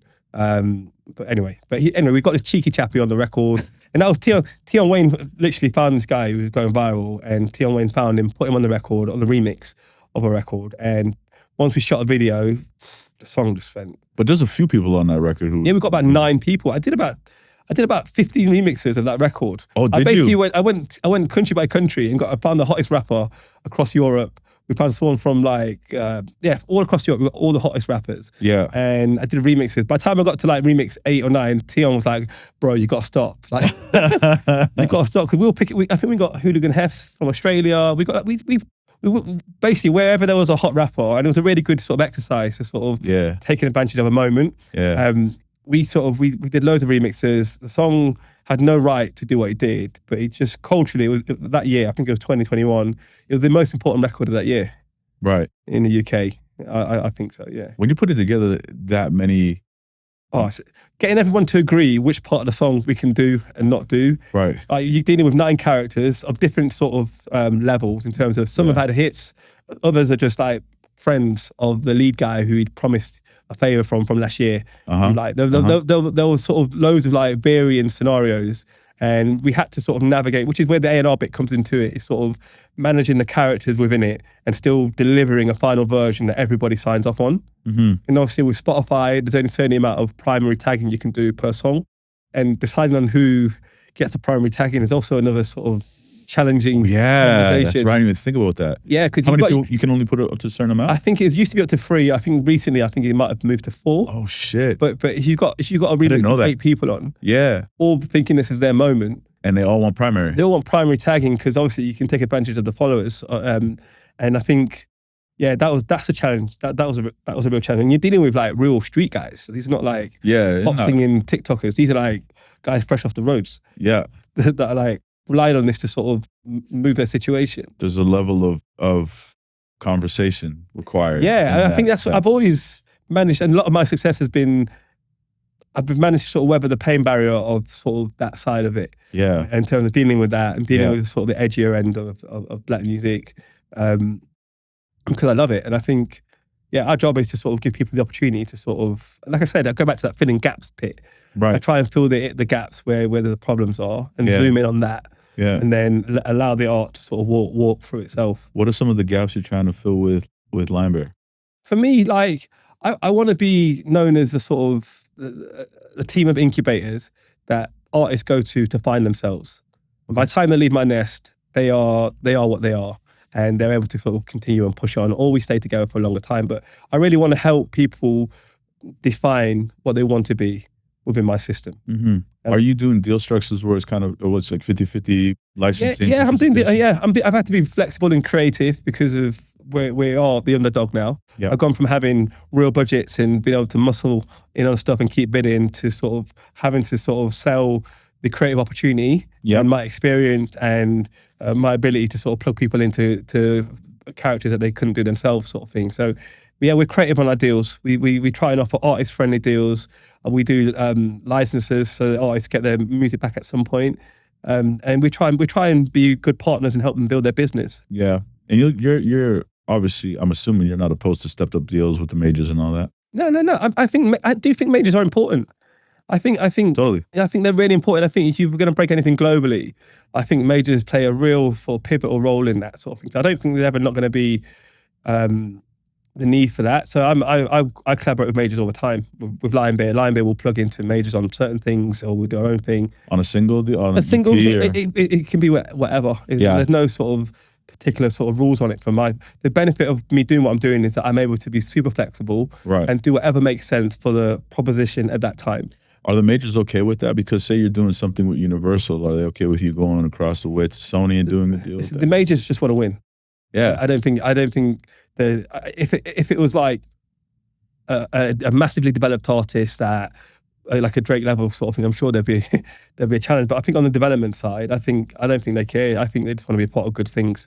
Yeah. Well, that's... And also A&R people are expensive. Like, you can outsource a company that's already doing it. That's true. I think it's an opportunity to plug into these companies and save them a lot of money. That's true. Well, I mean, you had like, look, when it comes to that, it's a great idea as well for your company because, I mean, the reality is while you're at EMI, you guys won. Yeah, we won Label of the Year like 2 years running. We had a really good run. We broke Chasing Status again. We did a bunch of stuff that was really good, and we were sort of, I think we were market leaders at the time. What was so special about that team? I think, like I said, it boils back to what we said before. Like, it's about we're all pulling the same way. I think we had two great leaders in Joe Charrington and Rebecca Allen, and they allowed me to really lead my team, and we're all in it together. I think whenever I've been anywhere that's really worked, there's been, even when I was at Polydor with Tom and Ben, we had a little crew of me, Tom, Ben, Jamie Spinks, Kia Fullerton, who's at Warner now, and Richard O'Donovan. We had a little crew. We're all having hits, but we're all pulling the same way. The hierarchy was very clear, but we're all pulling the same way. It was us against the world. It was like, my little crew, anyone gets in the way of any of it, we're fucking killing them. Like, it's like, it was that energy. It was like, it was warfare, and we all thrived in it. We all loved the idea of us against the world sort of thing. I think whenever you can build that internally, I think you win, you build. So you've had visibility on that, and I'm curious, what does it take to build something like that internally? I know you say like you got to all go pull the same way, but how do you get everybody You need a president at the top who's willing to have a scrap. Okay. In my opinion, this is where Tom Marsh really excels. If he believes in it and backs it, he'll go to his bosses and have it out. He was fucking having it. He'll go and have it out with a Lucian Grange. To a degree, I'd say David, to a degree, but I think with David Joseph, I think to Lucy, and then obviously with Yannick as well now, with John Janik. Oh, where it is Janik. He goes Janik, so I can't see him scrapping it out with Lucian. But I think with Janik, if he believes in something, he's relentless. He is like he's an absolute Rottweiler sort of thing. And you see that, like, that's why these guys that climb through. And also, I don't think he's afraid of losing. Yeah. I think that's the key thing. I think no one's perfect, but you've got to be in pursuit of greatness. If you're not, then I think you're in the wrong job. And okay, sure. So somebody like that, Tom, right? That's a personality. I don't think everybody has to have the same personality because David Joseph, very soft spoken. Yeah, he's chill. He's calm, measured. Yeah, very measured. Yeah. And so he's a different personality, but someone like a Tom or like yourself, right? Sure, you're gonna go hard for it, right? And you're gonna go you're relentless. But I don't want people to get confused, or maybe you tell me because you were in the system. It's like you want to be relentless with your crew internally as well too, but you want to make sure that they feel like they're a part of something and it's collaborative. No, you have to empower them. That's part of it. The relentlessness is about protecting them and believing what they're saying and willing to take the bullet for what they are saying. So you are protecting them by pushing that way, by holding your team here, sort of thing, and being a shield for the pain that is inevitably going to come back from your boss. Yeah, sort of thing. So I think you can do both. Yeah. I think you can do both. Then that's how you approach it? That's my approach too. I'll have it out of anybody for the right reasons, and I'll protect my crew. For the right reasons. For the right reasons, and I'll protect my crew along the way. And I expect my crew not to always be right. Okay. And I've got a part of my role is to sort of take that. Not being right all the time. Navigate them. They're not going to be right every single time. Try and navigate them, but ultimately striving towards greatness and wins and success and breaking artists. Yeah. Everything for the right reasons. Right. What's the conversation like when you get something wrong? I fucking own up. I'm like, I fucked up. Yeah. If I get something wrong, I'll hold my hands up and go, you know what, I was wrong. I did it for the right reasons. I was wrong. I'll call an artist or I'll tell my boss and I'll hold my hands up and I keep it moving. And I think that's one trait as well. Just to sort of hark back to that. It's like being able to move past failure at speed. Yeah. And not let it fucking drag you back. Fail fast, but just keep it moving. Yeah, absolutely. And not take anything personal. That's the other thing as well. Trying to detach yourself from anything that feels really like a personal sort of loss. Yeah. Within what we do on the music side. It's harder when it's your own money and you've got your own company. But if you're at a major record label, I think you're able to you're driven primarily by sort of your reputation and making sure you do good work and to a degree your ego. Right. But being able to sort of not be afraid to mess up a bit every now and then. I have a bit of an interesting, a bit of a different opinion on that, not taking things personal, because I take everything personal, but not in a way that is going to be detrimental to my career. Do you know what I mean? No, I don't. So, because this is a very personal business. This is based on taste. This is based on the people that you're employing to bring into your organization. This is part of legacy. That's all personal things at the end of the day. That's how I put food on the table at home, how I pay my bills. So it's all personal to me, everything, you know what I mean? Because, and again, like we are in a position where we want to affect culture. We want to create moments. You want to create dynamics and change, and you love seeing that, and you're affecting people. That's all personal to me. Yeah. But I think of it in terms of don't allow if something doesn't go the right way, or somebody does you dirty. Or not really somebody does you dirty, but like somebody affects you negatively. Yeah. I think of it in terms of, well, you are in a position as well trying to do the best for yourself as well. Yeah. I get it. It is what it is. I'm not going to hold any grudges. I'm going to continue forward. Like, that's not going to like make me say, oh, the world is going to end over here. Like, no, I get it. Listen, yeah, I understand what you're going through. This is personal to you as well. You get it. So you're saying we're both taking it personal. All of us are. Yeah. But some people handle it worse than others. Yeah, some people, I mean, I just think the point of that is, do you know what I mean? Yeah, I totally get it. I totally know what you mean in terms of like, it's how you handle this sort of effects of it affecting you personally. Yeah, like when people say like don't take it personal, it's just business. I'm like, no, it's all personal, but I get the business side of it. Yeah, right? I just think for me, my mechanism, I feel I perform better when I just let go of things like that. Yeah. That works for me. Yeah. I think everyone has their own thing of like, the thing that motivates them. And sometimes like, I remember being pretty much everywhere I go, you create a nemesis for yourself. There's always like the nemesis. Yeah. And I think most people do it. There's this thing where you sort of like, you need it. I need someone to hate. I need a guy who's the reason why I'm not winning. That guy, I swear to God, it's him, sort of thing. So, and that's normally a guy who's normally done pretty well somewhere. You just can't believe he's fucking pulled it off, sort of thing. And I think a lot of people are driven by that. A lot of people find that. And I think that's a mechanism to sort of propel yourself. But you just got to not let that sort of consume you so much that it affects your progression. Totally. Yeah. But yeah, I think we all do that. I do that.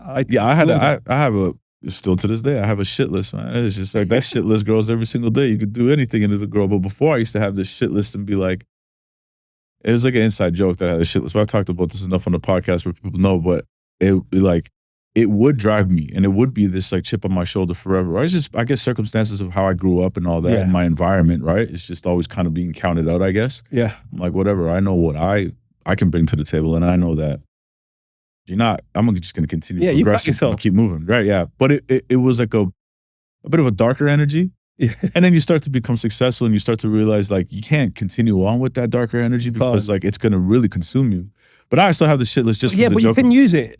All the time? You can use it, and I think that's a good thing. You can use it as a mechanism. It's the same as the sort of nemesis. Yeah. No, I always need a nemesis. You need it. You need that sort of reason. That makes you go, you know what? Fuck this guy. I'm gonna fucking have it. Yeah. We all need a bit of that in our lives. I think. Yeah. That works for me too. Yeah. I keep it within, but I have that energy. There's always that one person. Yeah. And it's normally someone at every company. Yeah. You were my nemesis at Universal when you said no to getting the money after the Much Factor. Very bottom of the shit list. Yeah, but he's still on the list. You're on the list. You're on the list. I'm like, fucking Rich, man. This guy, man, he doesn't understand it. From UK. What does he know about Canada? I thought he was my guy. I thought he knew the man them over here. I thought he was gang. Oh, mate. Yeah, this guy was gang. All right, cool. Shit list, nemesis. No, but it's just how it works in this. Music is the best sport in the world, man. It will test you. It will really fucking test you. Who are some of the artists that? Well, I mean, I'm sure you're excited about all the artists that you got on the label. Tell me some of the artists that you're working with right now that you're really excited for. I'm excited about this kid called Abube that I've got, who's like a multi-instrumentalist, producer, R&B singer. Used to be in the choir. It was a part of a group called No Guidance, which is an R&B group for a while, and left there and sort of doing a solo thing. I've got a young girl called Dring, who's like very Lizzie McAlpine-esque singer-songwriter folk, who's like writes the most sincere, beautiful lyrics, who's just coming out and is sort of just dealing with the world. And she's from a very small town in the Midlands of England, and she has a way of articulating herself in music which I've not heard in years. So I'm really, really excited about her. Outside of what I'm doing, there are a few artists like Sammy Vergie. I think Sammy's incredible. There's an artist called Olivia Dean. Are you still involved with Sammy? No, I'm not at all. You don't get the points off of? No. I was the head of A&R, but the A&R guy gets the points. And that was really important to me as well. Like I got points on the records I worked that I was involved in delivering audio for or navigating sort of the process on that I was involved in. Some head of A&Rs just do a full sweep and just like take a piece of everything. But I don't want to digress from that. I want to go back to the artists that you're excited about. But I think there's something important to talk about because there are points involved with the A&R and the artists that they sign. Can you talk about that? So normally, and not any artist that you sign at a major, normally, I'm not sure this is everywhere, but a lot of the majors, the A&R person that signed them would participate in a royalty on the record that they work, or they've signed, or they've delivered. And that normally works is sort of when they do the royalty statements twice a year. Once the artist hit a threshold, there's normally a threshold attached to that. They've got to have sold past X amount, and it varies depending on the territory. And then after that, the A&R person would get 1% on every record, which they would get as like a bonus type thing. For good work. Got you. And it's a point, 2 points? It's normally a point. It can get to 2. If you're a president, it's more. It varies depending on your where you are in the hierarchy of the major. Presidents also get points across all the artists? A lot of them do, yes. And they still keep the. You said there was some like. They normally get points. They normally get bonuses. They normally get being a president it's great, which is why which is why you live in fear to a degree because it's so good. People never want to lose it. Yeah. But it's a lot of pressure. It's like I've seen it. It's a lot of pressure, and sure they earn their money. Like they have to earn their money. There's no waking hour. You're not dealing with something. Got you. Sort of thing. So back to the artists that you're excited about. Yeah, there's another artist called Olivia Dean who we had at EMI when I was there. I think she's exceptional. Another thing that Joe Charrington has sort of developed, and really, really excited about that. There's a new girl called Fliss, who I really rate. She's got a song at the moment that's moving. I think she's unsigned as well. Fliss is dope. She's got a song that's doing really well called Come Around. I'm really excited about. And then there's another girl called Sky Newman out of the UK who's got big vocal. I think Ed Sheeran just brought her out a few weeks ago, who's really exciting. I think she's dope. Yeah, those are the things I think are sort of going to be quite important in the next 2 years. What's something, again, I've seen a lot of differences, but I think a lot of things remain the same when it comes to artist development. But what are some of the things that you hold on to that throughout your entire career when it comes to artist development? For me, that hold on to I hold on to the sort of work rate thing, that the sort of I hold on to sort of really encouraging artists to have solid work rate. Yeah, okay. So we have, obviously people are talented, but work rate's a whole different gift. And I think I really encourage people that are sort of trying to develop themselves, that they run at it with pace and regularity, and sort of are consistent. And I think success is compounded sort of relentlessness. And I think artists that are very good at sort of being disciplined enough to be consistent in their sort of work that they do, whether that be not promo, but being creative and sort of setting themselves regular sort of incremental moments to sort of do stuff. I think they always do well. The biggest artists in the world generally are the hardest working. And I try and encourage that. I think at a fundamental level, that sort of sense of consistency, urgency, and discipline, early doors. I think that's priceless. How important is it to you with the developing artists that you're working with, that they understand the marketing and content game, and that they're actually? I think you're talking a bit about. I think it's really important, but more importantly is that they're open and that they are not complacent. I don't need them to always understand it at the start. I think it's important that they learn quickly. That they're open to it, though, that they're open to learning. Open to learning, and are happy to sort of give themselves to it properly. And I think that's something that where a lot of artists fall down on. I think, like I said, when you get signed, they relax, or if you look at all these streams at the moment, they're posting 4 times a day every day, or 5 times a day every single day. The streaming community, their work rate is unreal. Oh, you mean like the Twitch streamers? Yeah, the Twitch streamers, the people that are doing these characters, like their pace is unreal. I'm not saying artists need to be that, because I don't think an artist gets in the business to try and do that much, but I do think they've got to have an element of consistency to have success. I think you really get out what you put in, and that requires you to sort of really dig in. Well, the reality is that you're not just competing with musicians and artists in this day and age. You're competing with attention for everybody from a Kai Cenat to a Gary Vee to a KSI. All the way to an ESPN or a BBC. Like, you're competing with all of these different organizations, to Netflix. Disney, so if you expect to actually be in competition and you're only posting once every 3-4 days, like, maybe. Unless you've got an exceptional point of difference that allows you to not, which is what we're talking about the podcast, about sort of having it coming from a music business perspective, from people that actually do it. I think if you've got a point of difference, is another thing I look for early in all these artists, is some sort of point of difference that allows them to separate themselves from everyone else, so that you're not amongst everything all the time. Right. Sort of thing. And I think that's really hard to find. And I think artists that do well are able to sort of navigate that. Yeah, but how do they communicate that exceptional point of difference? Yeah, by being consistent. Yeah, exactly. By being consistent, by posting regularly, by having a strategy for themselves. Yeah. That are good, and that comes with a manager too. But the artist has got to be willing. I think being willing, that's at its core. Being willing. Yeah, absolutely. Being willing, being coachable, all important things. That's why it's funny, because I see a lot of people who aren't in the business. They talk about how, music is so trash, or like there's like. I hear that all the time too. It's not like it used to be. Music is whatever. It's never going to be like it used to. And it shouldn't be. Yeah. Because we're not there. We're in a different time. 100%. Yeah, exactly. And maybe you just got older as well, and then your taste have frozen, as Tuma says, taste freeze. Like, it's a real thing. Yeah, it does. Back in my day, it used to sound like, you can't tell a 15-year-old kid that the music that we grew up on is better than what they're growing up on. They don't give a damn. They give 2 hecks. All they care about is what affects them in their immediacy. That's it. Yeah, exactly. But to be fair, I mean, maybe this is one of the things where I think the argument is about like gatekeeping, and sometimes gatekeeping is good, although I don't agree. But at least from a musical standpoint, it was. I'm on the fence. So sometimes it is good. I am for gatekeeping to a degree. Right. Well, because a lot more talented artists were able to shine. Yeah.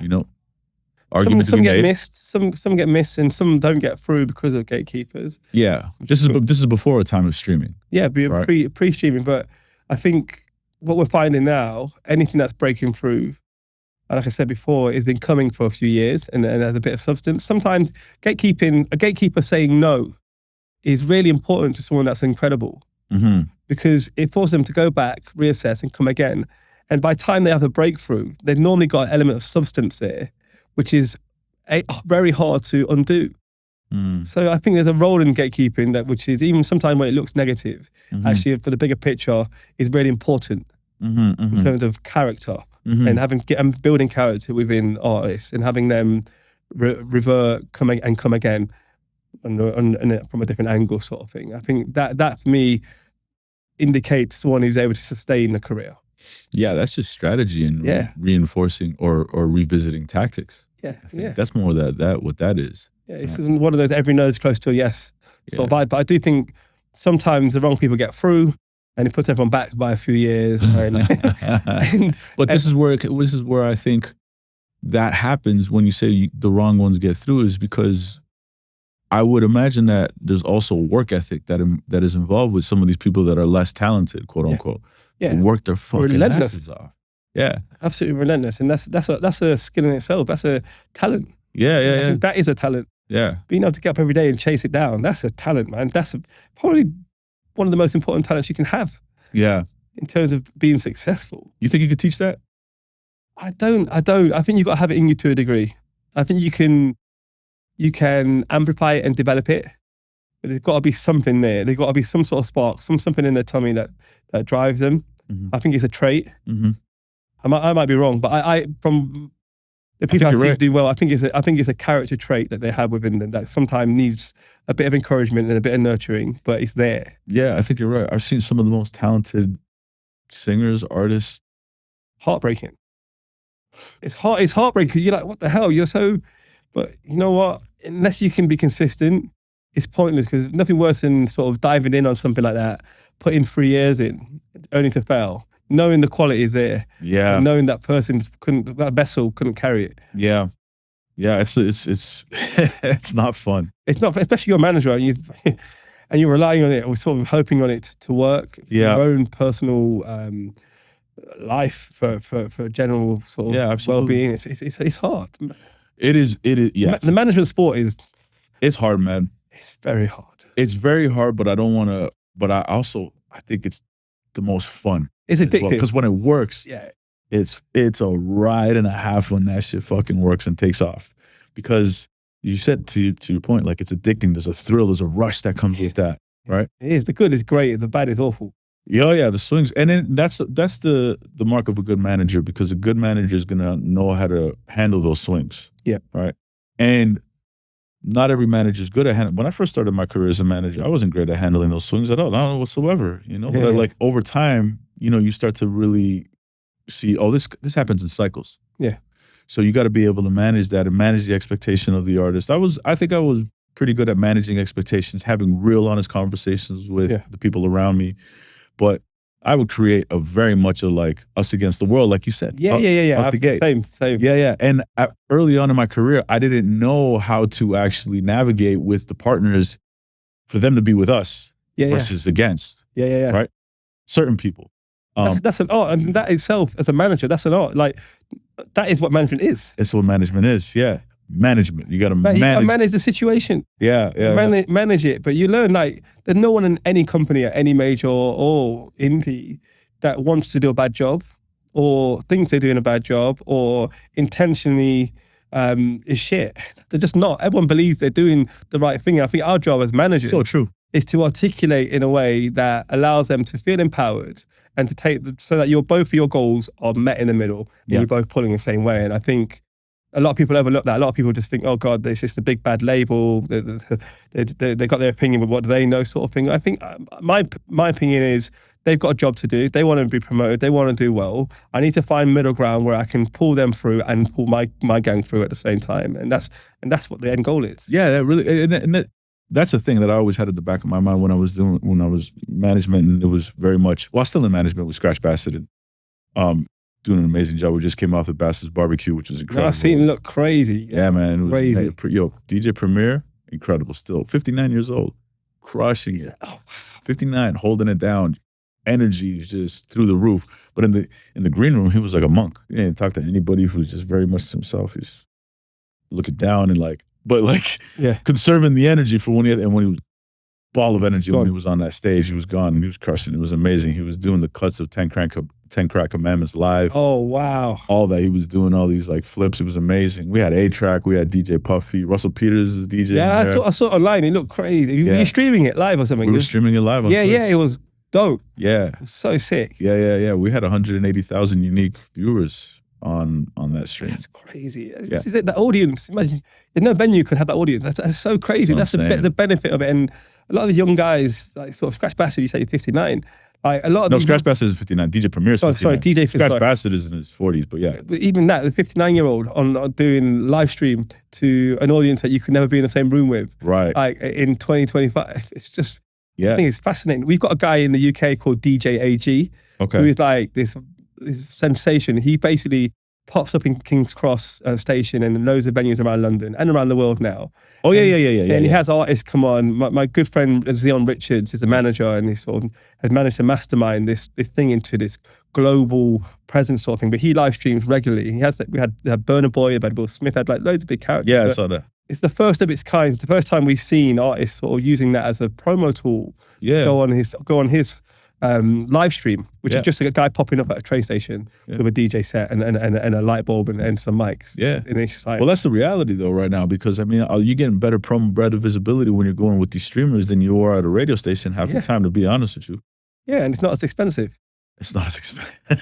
I never even thought about that. It's just not. It's not. That's The the people have reality. the whole strategies around doing live streams with key influencers Right. instead of going into radio. Yeah. Like it's just obviously we're all trying to make things work, Yeah. and things are expensive, and with AI, where everything's been automated, like we have to creatively find a way to break our eyes. Uh-huh. It's not gonna. That gives us a bit more time to get it wrong. How are you, everything's so niche, right? So do you still think that there is capability to have a global superstar in this day and age? Yes, I do. I think anything that really works sort of starts off a bit niche anyway. Yeah. I think, and then it gets nudged towards the middle, and then it's not niche. It's massive. I think there will be. I think there's a big reset happening within the business, within the creative world, and I think there will be another batch of superstars that come through in the next 5 years. I think they're just loading up, and I don't know what the route will be, but I think it will reveal itself pretty soon because at the speed in which the world is changing. Well, I think you have a good perspective on this, because a lot of people that I talk to about this is in the US, and they believe that it's tough to have a global superstar. But you're in the UK. I mean, Central C is becoming one of the biggest acts in the world. He's gone clear. He's like out here, and he's always been singular. He's always been This in is this tunnel. post TikTok. Yeah, he's Like, this is, you know, this is post TikTok, but he's put in some graft. Him and the manager Bello, they've really put in some graft. that's his manager. Yeah, Bello is a really like incredible manager. Okay. But those two, like I say, with anything that really works, there's normally 3 characters. There's the artist, there's a manager, and there's maybe a label person. There's normally 3 characters making decisions that are sort of that no one can wobble or influence.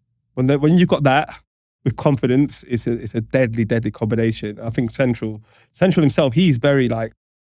I did a Ed Sheeran remix of him and Tion Wayne a few years ago, which was a big record. So I managed to spend some time with him and his manager, and they're just singular in terms of their vision. They're very, very sort of. His first EP, I think, and second EP, he didn't have any features on deliberately. He could have had anyone, but he was so sort of determined to establish himself for himself as himself, without having anyone else to leverage along the way, because he understood that would give him more value longer term. And he's at the label at the time when this was? Yeah, he was at ADA at the time. He was on Distro. Yeah, Warner. Yeah, at Warner. It was part of Distro again through Trenton, who's obviously on the podcast. But he's so singular in his vision. Him and the manager and Trenton at the time, they were just like. That's a tough deal too, because you know you're at a label, and I know it's distribution, but I mean they're providing label services, because especially things are moving in the right obviously direction. when it's hot, if you're at a distro that's attached to a major, if you're at the Orchard, You're at the major. If you're at Orchard, if you're at ADA, if you're at Virgin Music, Yeah. You're at the major. You get you sort of, they dangle the carrot of, we're going to work with you, and just rinse the fucking promo team. Yeah, absolutely. And then with no obligation to commit at the end. Yeah, and then you get better splits on You get better revenue, splits, but you've got to be really hot to do that. Totally. Most of the labels won't fucking have it. If you're Central C and everything you touch is just like firing, Yeah. then everyone's just lining up to sort of get in the queue to try and be the person that manages to get a deal done. Well, that's so. Even on that note, like when they're going to put in a second EP and they're doing no features on there, that's got to be crazy pushback from the label because the label wants to put every superstar on. Yeah, but normally that's the case. But because he was on distro, and he's basically running through his own label, right? He's able to call it, and no one can tell him anything. Yeah, which is why they held out for as long as they did before they did a deal with Columbia. But it was just they were able to do that at the majors because. And we have a lot in rap culture in the UK. There was a period where we do a deal with something that's moving virally, but the deal's like ridiculously expensive. So the pressure, once you've got the artist in to sort of get the money back, and so the finance guy, everyone's suggesting big features because they know we can piggyback a bit of sort of streaming momentum, and the artist wouldn't always agree to that. Right. Something which is always really challenging.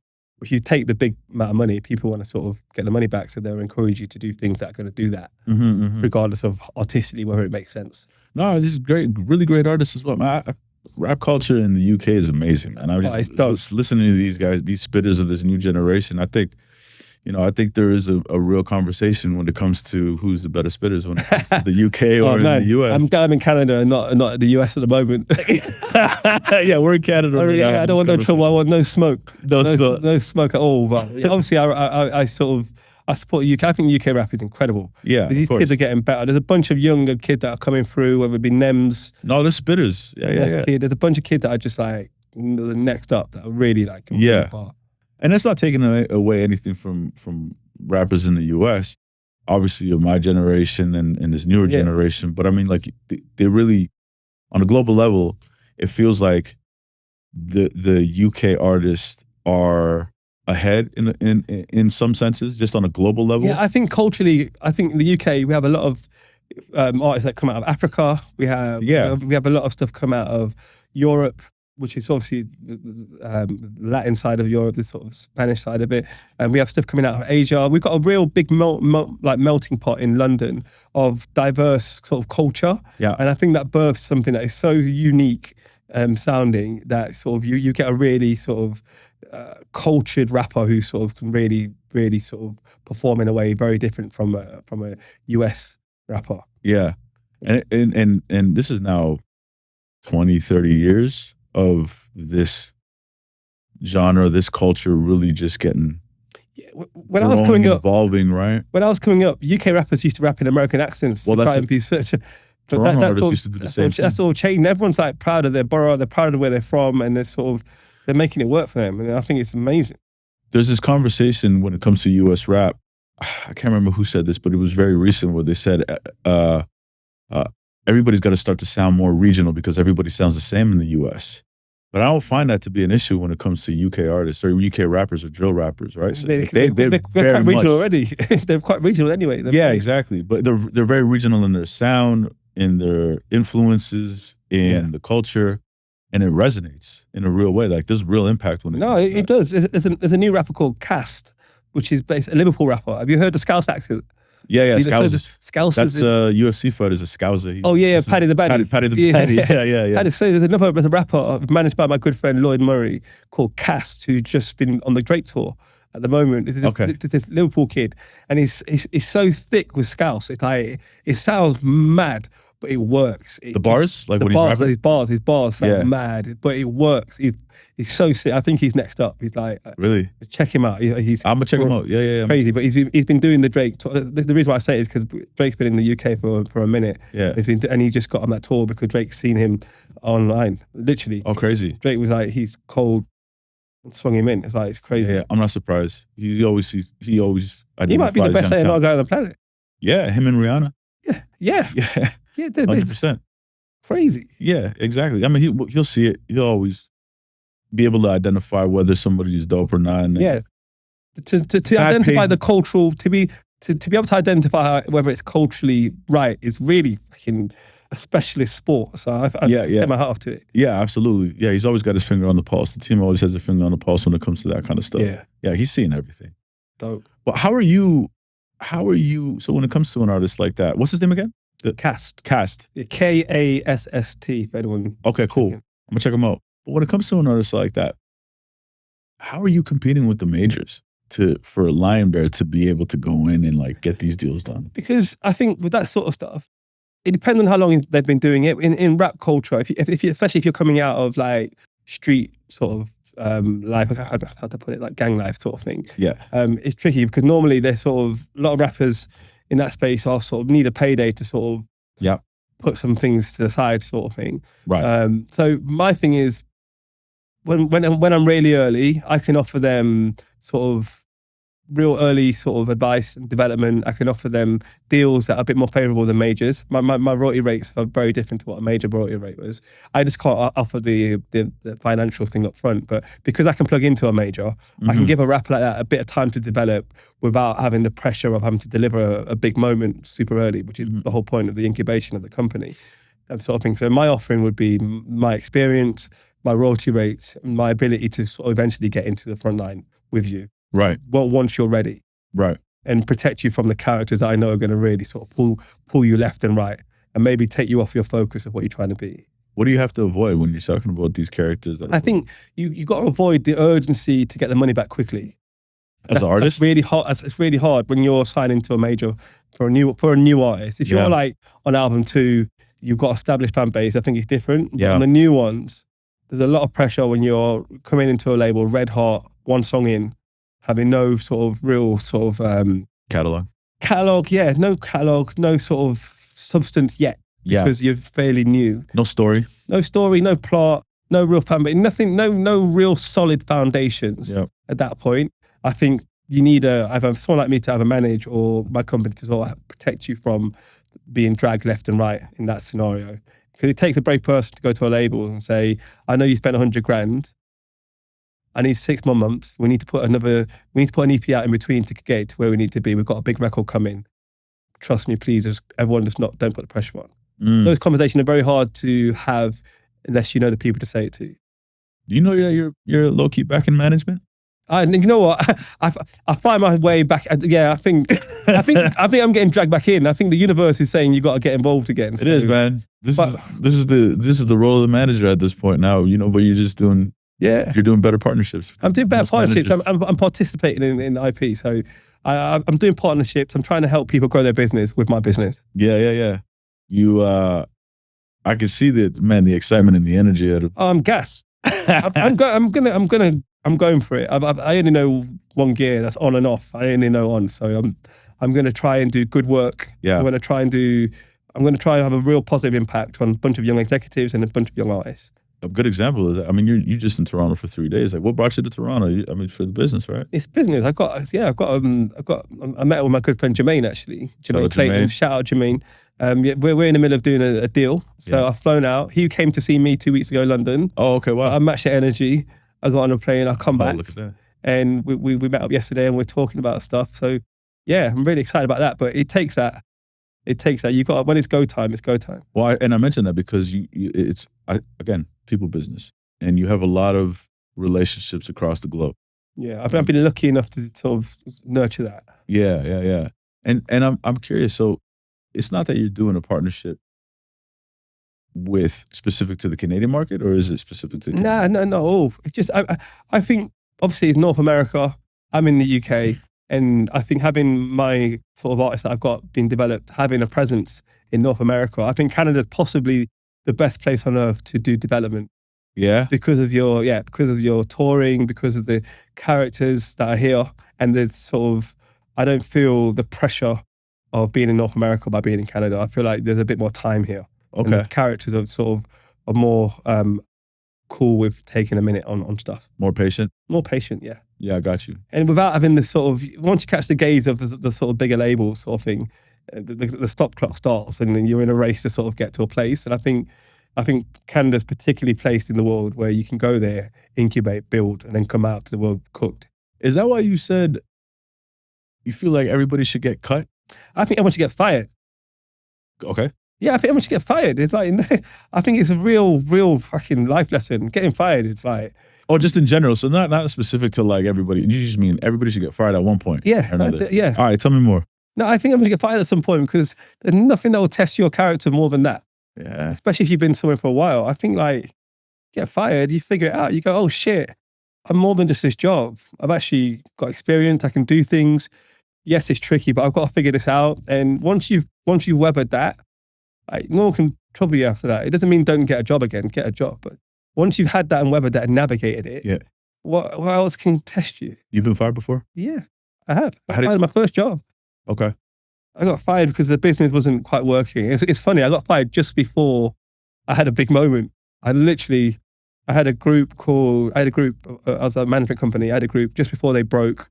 I got let go because I spent too much time on this group and we weren't making any money at the time. Mm. And I got let go. I had to deal with it. I managed to get some consultancies. I managed to survive in London, but I was like, what the fuck? What am I going to do? And literally, I was able to continue working the group I was already working on. How old were you? I was 24.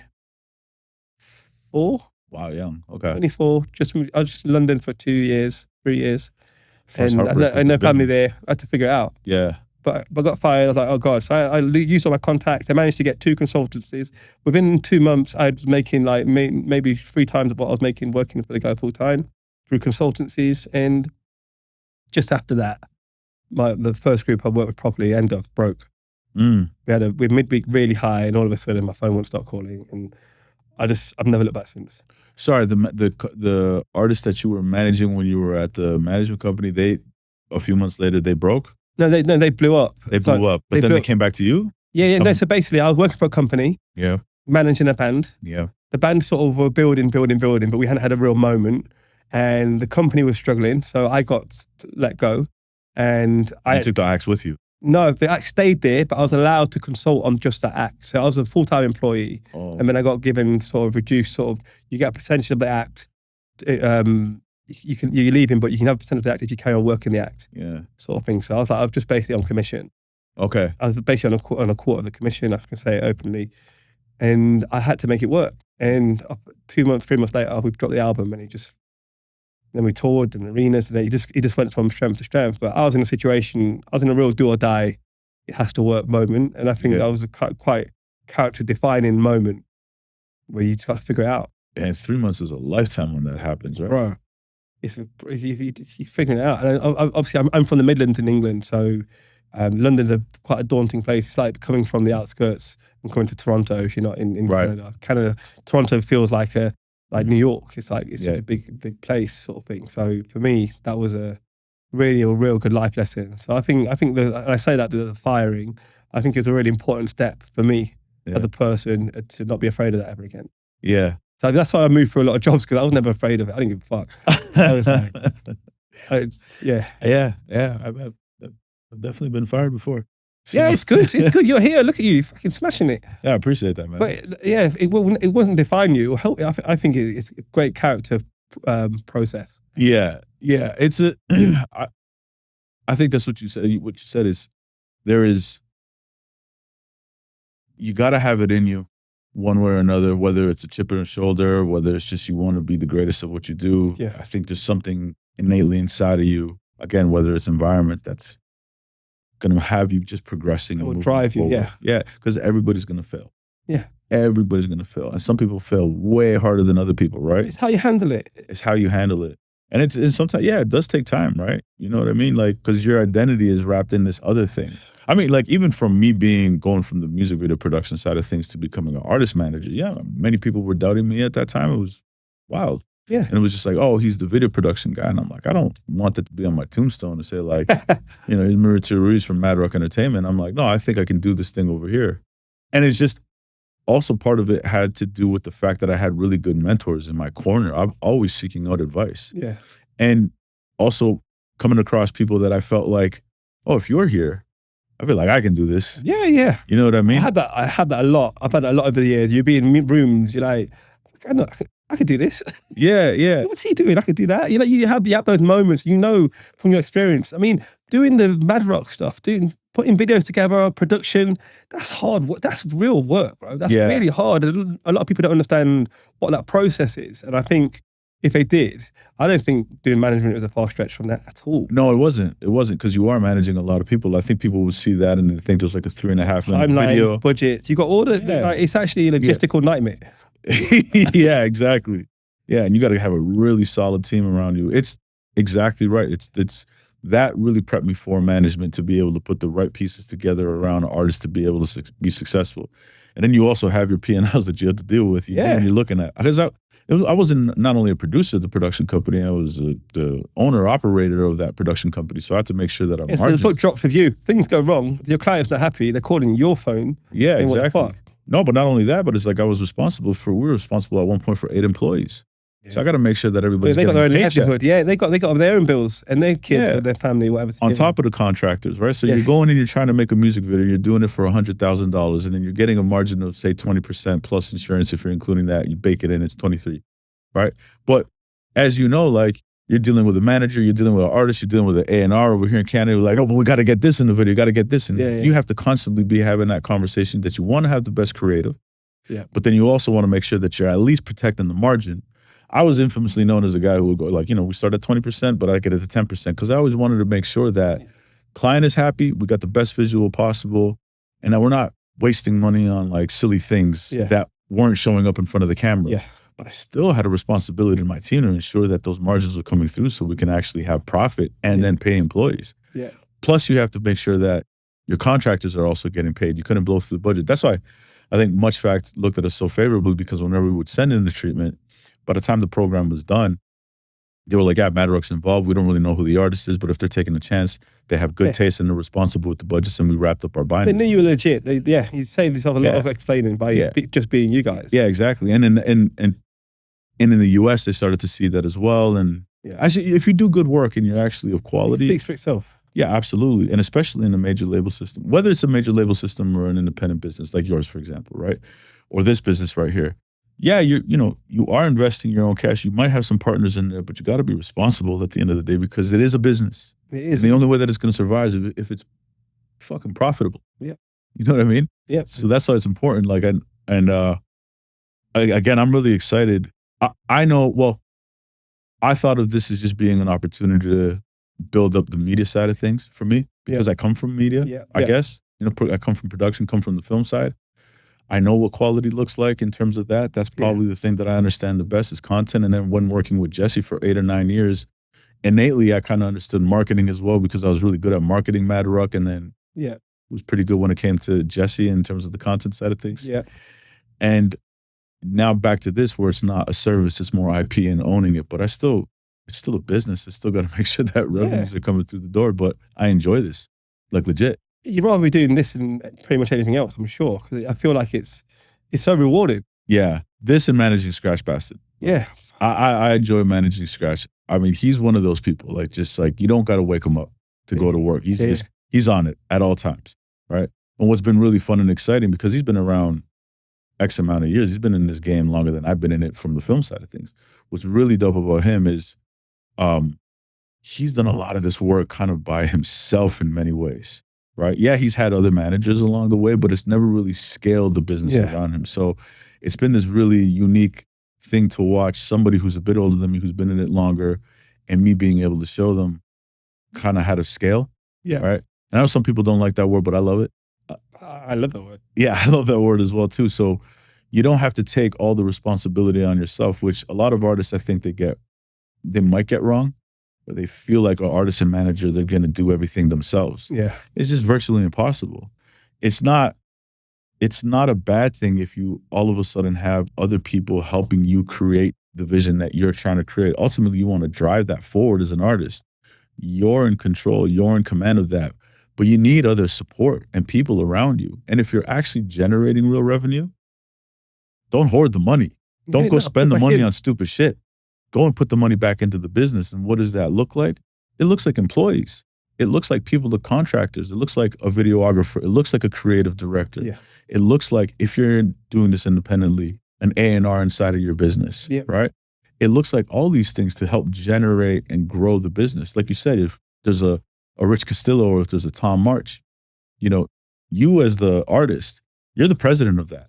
And then as the manager, you're a partner with the artist, but you're the chief operating officer to make that whole thing work. But the only way that works is if it's growing, you're reinvesting into that business and still remaining profitable, right? Which is not, it sounds easier than it is. That's a challenge. So every day, that's the whole thing about this. This is why, like, you're going to win. I mean, you're gonna win. No, You've been winning. I'm not won yet. I'm in my new thing. I'm in the trenches. I'm doing hand-to-hand combat every day, and I'm loving the fight of it. I'm really enjoying it. What do you lose sleep over when it comes to this business? Cash flow. The thing that we're talking about, yeah. Keep it real. I'll keep it real, cash flow, because at some point, it's making sure you've got enough coming in to sort of cover everything regularly. The responsibility of that's a scary bit. Being at a major for so long and having that guaranteed every whatever, and then having to budget yourself for the next year or so, that's challenging. Also, I fear outside of that, it's just that's it really. I think Cash flow's real. Yeah, I think cash flow is real. I think that's the only thing you go, oh fuck. Outside of that, I think everything else, I think I understand it enough. I know enough characters, and we've got a good favour. I just think making sure we are planning sensibly enough to give it a proper shot on every artist. Are you volume game? I'm trying to find a middle ground where I'm not just doing for the sake of stuff. So I know I've got to put out music regularly, which I am. I'm putting out records every 2 weeks at the moment, which I think is for a small label, that's pretty good. But yeah, I don't want to be the volume guy. I like the idea of building projects and doing sort of things that have a bit more meaning than just volume. So yeah. What? Oh God. It's right. Went down the wrong tube. But there's also a responsibility to your business, so you need some volume, right? Yeah, exactly that. I've got to make sure there's plenty of traffic, which we're doing. But I've also got to make sure the quality bit of it. I've got to make sure we're filtering properly, we're putting out stuff that we can stand next to, and we're doing a good job, because we were trying to build some sort of artistic reputation around what we're doing. So that's really important, because I think volume very easy to just fling and not lose sense of quality throughout, sort of thing. So I'm trying to make sure we've got a good grip on that. Do you have benchmarks in terms of how much you want to release every month and all that? Yeah, we do. We've got plans for the next 12 months of what we're going to do. I've got a schedule. We've got we've got systems in place. You've been on track. Are you on? What's if you don't mind me asking? Yeah. What's an important system to abide by? Because a lot of people who watch this are trying to figure these things out. I think we talk about success stories a lot, but I think systems is super important as well. Yeah, I think systems important, because it's the only way you've got to be able to be as efficient as possible. Mm-hmm. And also, you're like you said, we would like to make a profit on stuff. We want to make money, sort of thing. So we know we've got to have a certain amount of music out within a quarter in order to make sure there's turnover on what we're doing. So yeah, we've got systems in place. I do weekly marketing meetings. I do weekly at the start of any sort of campaign where we're leading up to an EP. Mm-hmm. We do planning meetings, and then I've got WhatsApp groups on every project. One with marketing people, one with on the A&R side, and one with the creative side, which we would do artwork and stuff in. So we've got a bunch of systems, and every single day of the week, I've got different things to do on each project, sort of thing. I don't really have any downtime unless it's planned for holiday. But that's the sport I'm in at the moment, because it's my name's on the door. Name of the game. So that's it. But the systems are really important, because when I talk about discipline and consistency, it allows me to sort of stay that way and deliver something. Mm-hmm. Are hits made in the studio or in the market? I think they're birthed in the studio and then made in the market. Okay. That's my feeling on it. I think if no one hears it, it's very hard to be here. It's very hard. Someone's got to hear it. Someone has to hear it. So I don't want to overlook the marketing side of it. But I do think hits are born out of moments of chemistry that are able to tap into people's sort of psyche. Mm-hmm. So sometimes when you hear a song, you just get pulled towards it, and it makes you feel a certain way.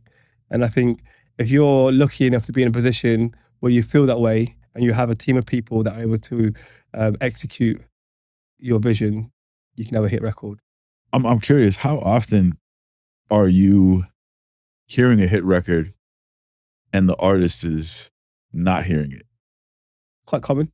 Yeah. Why do you think that is? I think my opinion on that is that artists, when they write songs, their perspective on it is very sort of like singular, and it's so personal to them. When you write a song, you remember the day you wrote it and what happened that day. You remember getting on with the engineer, or there being a guitarist who was a bit of a prick, or there are things around that day and the time of conception of a song that you have immediate attachment to. Yeah. And I think a lot of people that don't like songs that they've written that are really good attach it to a moment that really piss them off. Oh, that's a good point. And I think that's why a lot of people sort of, or sometimes artists don't necessarily like songs.